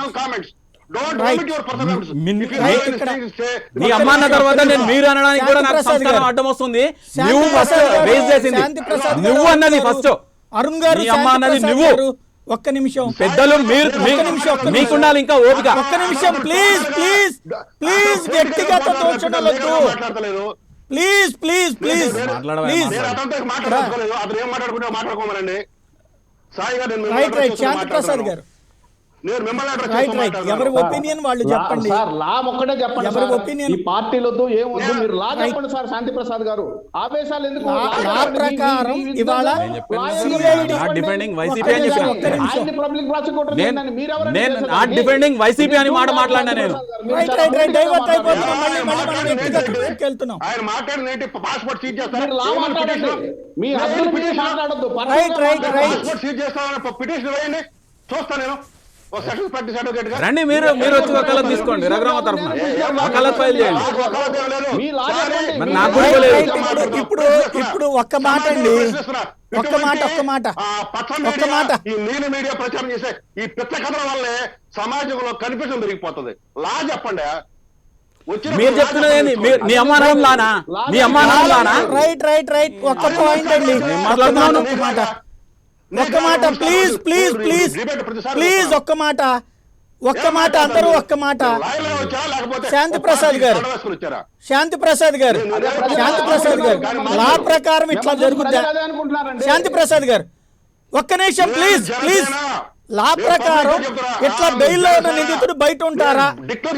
రిమాండ్ అనేటువంటిది కంటిన్యూ అవుతుందా? బయట ఉంటే కంటిన్యూ అవుతుందా లా ప్రకారం? మీరు చెప్పండి. లా ప్రకారం ఇది సిఐడి కేసా లేకపోతే జైలు చేయాలా? అసలు ఎవరికైనా ఇట్లా బయట ఉంటే రిమాండ్ అని రాస్తారా? ఇదంతా లా ప్రకారం జరుగుతుందా? అది తెలిస్తే ఏం మాట్లాడుతుంది? ఇందాక జనార్దన్ రెడ్డి చెప్పింది చివరిలో నాకు ముందు అది వాస్తవం. ఆ రోజు ఆర్డర్ రిఫ్లెక్ట్ అయింది. Is up to the remand of 25వ తారీఖు 5 వరకు అన్నది అది ఆర్డర్ లో క్లియర్ గా రిఫ్లెక్ట్ అయింది. సబ్సిక్వెంట్ ఆర్డర్ లో అది రిఫ్లెక్ట్ కాలేదంటున్నారు. కాబట్టి ఇప్పుడు సాయి గారు మీరు వేసిన ప్రశ్న కూడా ఏంటంటే జ్యుడిషియల్ రిమాండ్ లో ఉన్నట్లా లేనట్లా బెయిల్ మీద ఉన్నట్లా అనేది మీరు ప్రశ్న తరచుతున్న ప్రశ్న. అవును, ఇతను బెయిల్ మీద మటుకు ఇంకా పూర్తిగా రిలీజ్ అవ్వలేదు. టెక్నికల్ గా still is in judicial remand. అయితే ఒక్కొక్కసారి అనుకోని పరిస్థితులు వస్తాయి. జ్యుడిషియల్ రిమాండ్ అంటే సాధారణంగా ఎక్కడ ఉండాలంటే అతను సబ్ జైల్లోనే ఉండాలి. భారతదేశంలో చట్ట ప్రకారం ఏ ముద్ద అయినా సరే జైల్లోనే ఉండాలి. అయితే కొన్ని అనివార్య పరిస్థితుల వల్ల అతను అనారోగ్యం బాగోకపోయినా ఇతరత్ర కారణాల వల్ల కానీ హాస్పిటల్లో ఉంటారు. కోర్టు వారు పర్మిట్ చేస్తే ఆయా ప్రాంతాల్లో అది కోర్టు వారు నిర్దేశిస్తేనే, అది లేకుండా మటుకి వాళ్ళు మ్యాండేటరీగా ఉండాల్సింది సబ్ జైల్లోనే. ఇది చట్టం, ఇది ఎవరికైనా ఒకటే. ఇక్కడ జరిగింది చట్టం ఏంటంటే పనిచేస్తానట్ట చేయనట్ట అక్కడ ఆ ఇంటర్ప్రిటేషన్ దగ్గర వచ్చిన క్లాష్ ఇది. ఆ ఇంటర్ప్రిటేషన్ దగ్గర వచ్చిన క్లాష్ ఇది. దాన్ని ఎవరు సాటిస్ఫై చేయాలా, దాన్ని ఎవరు ఎక్స్ప్లెయిన్ చేయాలా, ఎవరు అట్లాగా దాన్ని సార్. విపులంగా ఒక చెప్పాలా? మ్యాజిస్ట్రేట్ కోర్టు ఒక సామాన్యుడి పరంగా వేస్తే గనక ఇట్లాగా వేస్తే అంటే judicial remand అంటే సామాన్యుడు బయట తిరగలుగుతాడా? ఇక్కడ మాట్లాడుతున్నారు అది చాలా తప్పు. మ్యాజిస్ట్రేట్ కోర్టు, సుప్రీం కోర్టులు ఎవరి జేబుల్లోనూ ఉండవు. హైకోర్టులు ఎవరి జేబుల్లోనూ ఉండవు. మరి ఏమైంది? నేను అంది ఇక్కడ సామాన్యుడు ఎట్లా బయట తిరుగుతాడా అని అడుగుతున్నాను సార్. నేను సామాన్యుడు ఎట్లా జ్యుడిషియల్ కస్టడీలో బయట ఉంటాడా? అకార్డింగ్లీ దిస్ కోర్ట్ సామాన్యుడు బయట ఎట్లుంటాడా జ్యుడిషియల్ కస్టడీలో? సాయి గారు మీద నేను సమాధానం చెప్తున్నా. Accordingly this court granted time till 31/7/21 failing which next step will be ordered in accordance with law. This is a deemed provision that his remand is extended. కాదు specific గా లేదు, వర్డింగ్ లేదు.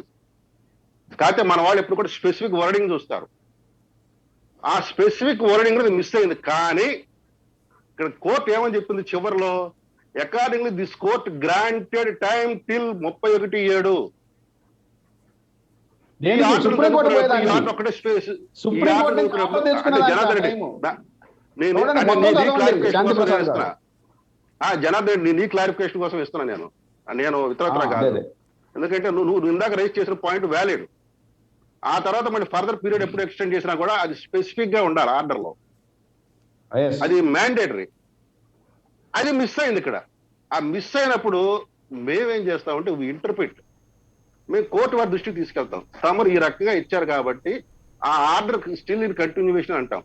అయితే దీన్ని కన్సిడర్ చేయాలా వద్దనేది కోర్టు డిస్క్రిప్షన్, మా description ఉండదు. అది చెప్పండి. అడ్వకేట్లు ఆ సైడ్ కానీ ఈ సైడ్ కానీ ఇంటర్ప్రిట్ చేయటం వరకు పరిస్థితి ఇది మాకు ఈ రకంగా అప్లై అవుతుంది, మేము ఈ రకంగా కన్సిడర్ చేశాం. అందుకనే దిగువ కోర్టులో జరిగిన ఆర్గ్యుమెంట్ ని చాలా క్లియర్ గా రాసింది దిగువ కోర్టు. రఘురామకృష్ణ న్యాయవాదులు ఏం చేశారు, మేము టోటల్ గా సుప్రీంకోర్టు ఆర్డర్ని మేము వయలేట్ చేయకుండా కంప్లై చేశాము. 26వ తారీఖు నాడు మేము పడేసిన సెల్ఫ్ బాండ్ ద్వారా అని చెప్పేసి సాఫ్ట్ కాపీలు అయిన ద్వారా. కానీ దాన్ని కోర్టు కన్సిడర్ చేయట్లా దిగువ కోర్టు. ఎందుకంటే అక్కడ ఇర్రేస్ చేశారు తప్పితే డేట్ని 24ని 26 కింద ఇరేస్ చేశారు తప్పితే మళ్ళీ కొత్తది తీసుకున్నట్టుగా కనపడలేదు. అది కోర్టు దాన్ని బిలీవ్ చేయట్లేదు. ఆ డిశ్చార్జ్ అయిన తర్వాత ఉన్న అఫిడవిటే కావాలని అడుగుతుంది. అక్కడ కోర్ట్ ఇస్ కరెక్ట్. అటువంటి పరిస్థితిలో మళ్ళీ వీళ్ళు ఫ్రెష్ గా ఆ కరెక్షన్ కాకుండా మళ్ళీ నీట్ కాపీ పడేయాలి. అది జరగలేదు. వీళ్ళు ఏమనుకున్నారంటే పడేసాం, అంతా జరిగిపోయింది, మేము ఇంకా సబ్ జైలుకి వెళ్ళాల్సిన అవసరం లేదు, మేము ఆ సుప్రీంకోర్టు ఆర్డర్ కంప్లై చేశాం కదా అంటుంది. కానీ దిగువ కోర్టు ఏమంటుంది, మీరు కంప్లై చేయలేదు అని ఇప్పుడు స్పెసిఫిక్ ఆర్డర్ ఇచ్చింది. ఇప్పుడు ఈ స్పెసిఫిక్ ఆర్డర్ వైలేట్ చేస్తే Raghurama Krishna Raju will face the music. ఆ 31/7 లోపు కానీ అతను తెచ్చుకోకపోతే he will face the music. ఆ మ్యూజిక్ ఏంటంటే చట్ట ప్రకారం ఉంటుంది, చట్ట పరిధిలోనే ఉంటుంది, చట్టాలు దాటి పెట్టుకుండదు. ఇది వాస్తవాలు. రైట్. మనం దీనికి కోర్టులకి మిగతా వాళ్ళకి ఆ వ్యక్తులకి ఇక్కడ అసలు పాయింట్ నేను అడిగిన అసలు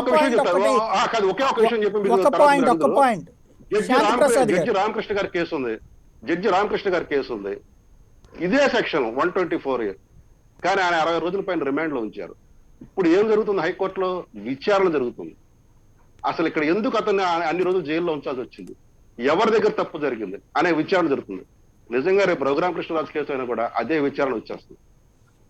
ఎందుకంటే 124 ఉంటే లైఫ్ ఇంప్రిజన్మెంట్ రాదండి. అది చిన్న తేడా ఉంది. శాంతి ప్రసాద్ గారు ఒక పాయింట్, హైకోర్టు అక్కడ విచారణ చేస్తుంది ఏంటంటే ఒక మాజీ న్యాయమూర్తిని అరెస్ట్ చేసేటప్పుడు ఉన్న ప్రొసీజర్ పాటించారా లేదా అన్న దాని మీద విచారణ చేస్తుంది. కానీ ఈ సెక్షన్ కింద 60 రోజులు ఎందుకు ఉంచారు అని కాదు. అదైతే కనుక ఇప్పుడు వీళ్ళందరూ కూడా వరవర్రావుని వీళ్ళందరి గురించి కూడా విచారించాలి. వరవర్రావు వీళ్ళందరినీ అప్పుడైతే ఏళ్ల తరబడి ఉంచారు కదా, సాయిబాబా వీళ్ళందరినీ కూడా, అప్పుడు అవి కూడా రావాలి. అక్కడ అందేంటంటే దాంట్లో హైకోర్టు అదే కేసు కదా పెట్టింది, అదే కేసు పెట్టింది వీళ్ళ మీద కూడా. తాడా కాదు, అక్కడ దేశద్రోహం కేసే పెట్టింది వాళ్ళ మీద కూడా. రైట్, అవి కూడా యాడ్ అయ్యి ఉండొచ్చు. మెయిన్ కేసు అయితే దేశద్రోహం కేసే. ఇక్కడ రెండో పాయింట్ ఏంటంటే, ఒక్క మాట, ఇక్కడ నేను అడిగిన పాయింట్ అసలు పాయింటే మిస్ అవుతున్నది ఏంటంటే, ఇప్పుడు జవాబుదారి అంటే ఇందాక సుబ్బారావు గారు అన్నట్టు సిఐడి వాళ్ళు అడగాల, జైలు అధికారుల కస్టడీలో ఉన్నట్ట?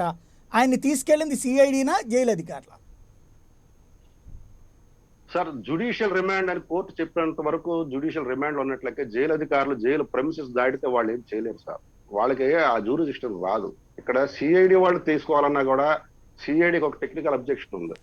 ఆయన జుడిషియల్ రిమాండ్ లో ఉన్నప్పుడు మేము మూవ్ చేస్తాం అనేది ఈ ఇంటర్ప్రిటేషన్ క్లాస్ లోనే మొత్తం కథంతా నడుస్తుంది. అలాగా సార్, అది ఇంటర్ప్రిటేషన్ ఓకే.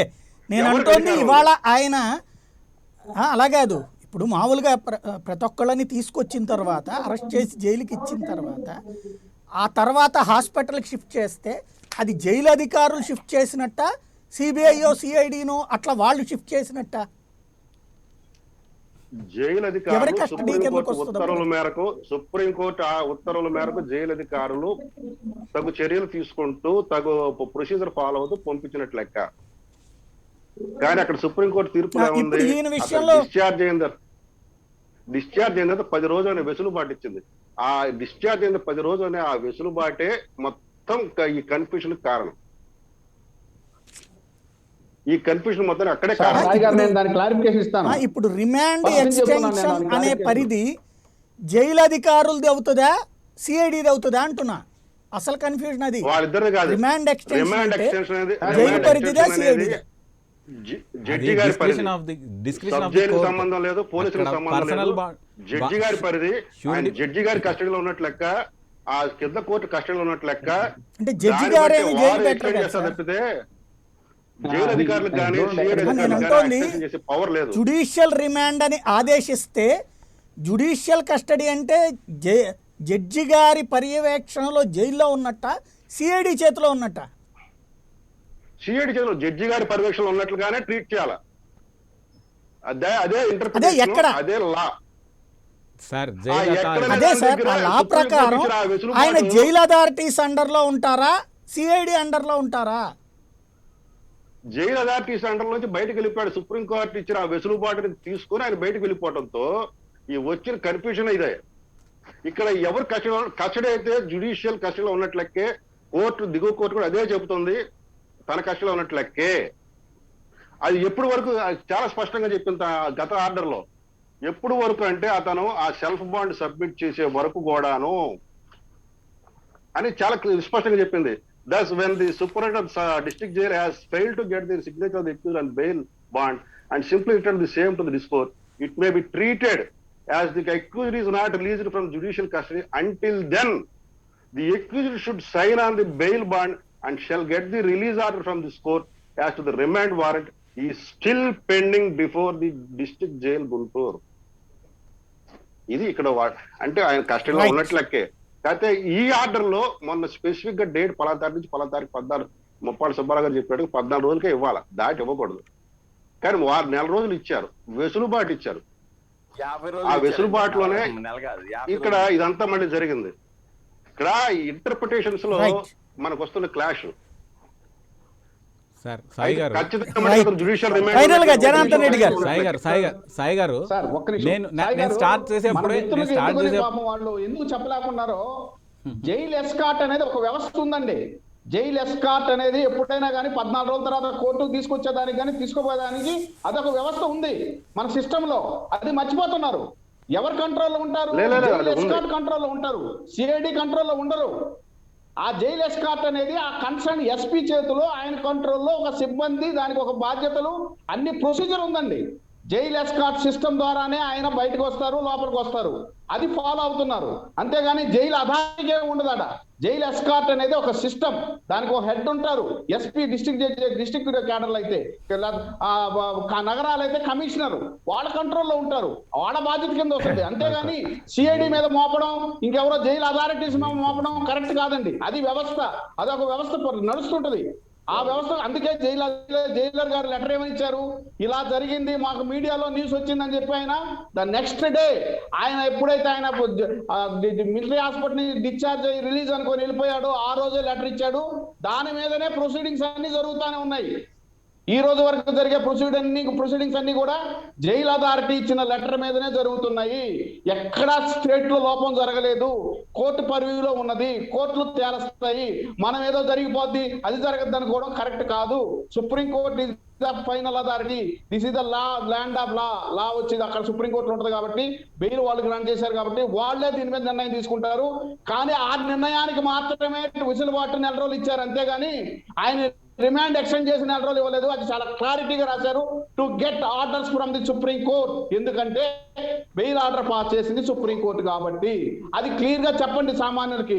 ఇది కన్ఫ్యూజ్ చేసి, అది కన్ఫ్యూజ్ చేసి, వాళ్ళు తప్పు చేశారు, టెక్నికల్ ఫాల్ట్ ఏమీ లేదు. Everything is settled in law. ప్రతిదీ ఉంది. ఇదేం ఎంత కేసు కాదు. ఇలాంటి చాలా జరుగుతుంటాయి, ఇలాంటి ఎన్బిడబ్ల్యూస్ వస్తుంటాయి, బెయిల్ క్యాన్సిలేషన్ అవుతుంటది. కాబట్టి ఎట్టి పరిస్థితుల్లో కూడా సుప్రీంకోర్టు ఏం డెసిషన్ తీసుకునే దాని మీద ఆయన భవిష్యత్తు ఆధారపడింది మాత్రం క్లియర్ గా చెప్పగలను. రెడ్డి నాకు చిన్న క్లారిఫికేషన్ థ్యాంక్ యూ అండి. సాయి గారు చిన్న క్లారిఫికేషన్ మా రెడ్డి గారి నుంచి. ఇప్పుడు ఎందుకంటే చాలా చక్కగా చెప్పాడు. I total agree with my land friend Reddy. ఇప్పుడు గన ఈ రిమాండ్ కాదారనుకున్నట్టే ఇప్పుడు అతని పరిస్థితి ఏంటి? ఇప్పుడు అతనికి ఏదైనా జరిగితే ఇప్పుడు ఎవరు బాధ్యులు అవుతారు? అదే చెప్పాను నేను. వన్స్ ఇందాక అడిగింది అదే నేను. అయితే ఎవరు అతనికి ఏమన్నా responsibility జరిగినా, అతను ఎవరినన్నా ఏమన్నా చేసినా స్టేట్ రెస్పాన్సిబిలిటీ ఎవరు బాధ్యులు అవుతారు? అదే ఇక్కడ ఇందులో అదే ఎవరు ఇప్పుడు ఎవరు తీసుకోవాలండి? శాంతి ప్రసాద్ గారు, ఇది టెక్నికల్. తీసుకోవాలి చెప్పండి మీరు. ఆయనకి ఈ ఏమన్నా బాధ్యత జరిగినా, ఎవరి మీదకి వెళ్తుంది? ఆయన ఎవరినైనా చేసినా ఈ బాధ్యత ఎవరి మీదకి వెళ్తుంది? అది technical. That is technical. Violation is వైలేషనే. మళ్ళీ వైలేషన్ అంటారు. వైలేషన్ సుబ్బారావు గారు ఏదో చెప్తున్నారు. అవును, మరి వైలేషనే కదా. ఎవరు ఈ కాదు చర్యలు వైలేషన్. తీసుకోవాలి? ఏ డిపార్ట్మెంట్ చర్యలు తీసుకోవాలి అది చెప్పండి. మీరు చెప్పండి సుబ్బారావు గారు, ఏం చేయాలి? Will be decided by the court. అది మనం ఎట్లా చేస్తాం? మనం చెప్పలేము. సుబ్బారావు గారు, నువ్వు ఇది నేను కరెక్ట్. చెప్పలేము. అది ఇది కరెక్ట్. అది కోర్టు పరిధిలో This is ఉంది. correct. ఇప్పుడు కోర్టు పరిధిలో ఉంది. This is correct. ఆయన భవిష్యత్తు సుప్రీంకోర్టే తెలుసుద్ది. సుప్రీంకోర్టే రేపు 31 లోపల తెలుసుద్ది. ఆయన ప్రిఫర్ is correct. చేస్తే.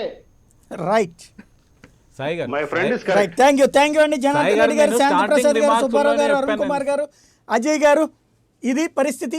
ఓవరాల్గా చూసుకుంటే రఘురామకృష్ణరాజు కేసు మాత్రం మొట్టమొదటే మనం అనుకున్నట్టుగా న్యాయ వ్యవస్థలో ఉన్నటువంటి ప్రస్తుత ప్రాక్టీస్డ్ లాయర్లకేమో బెంచ్ మార్క్ తీర్పులు అవుతున్నాయి. అదే సందర్భంలో కొత్తగా ప్రాక్టీస్ చేయబోయేటువంటి వాళ్ళు, చదువుతున్నటువంటి వాళ్ళకి ఇదొక న్యాయ మదనం అవుతున్నాయి. భారతదేశ రాజకీయ చరిత్రలు వేరు, న్యాయ చరిత్రలు వేరు. న్యాయ చరిత్రలో కొత్త అధ్యాయానికి తెరతీస్తున్నటువంటి ఈ వ్యవహారంలో ముగింపు ఎలా ఉంటుంది, ఏముంటుంది, సామాన్యుడికో న్యాయం, పెద్దవాళ్ళకు ఒక న్యాయమా అన్నటువంటి దానికి అలా ఏమీ లేదు. మా దృష్టిలో ఎంపీ అయినా సామాన్యుడైనా ఒకటే అని చెప్పినటువంటి సుప్రీంకోర్టు ఈ వ్యవహారంలో ఏం చెప్తుందన్నటువంటిది దేశం ఆసక్తిగా ఎదురు చూస్తోంది. ప్రత్యేకించి తెలుగు రాష్ట్రాల ప్రజలు ఆసక్తిగా ఎదురు చూస్తున్నారు. ఏం చెప్తారో చూద్దాం. ఇదే అంశానికి సంబంధించి తాజా అప్డేట్తో సరికొత్తపల్లి మరికా సభ్యులు మేము ఉంటుంది. చూస్తూనే ఉండండి ప్రైమ్ 9.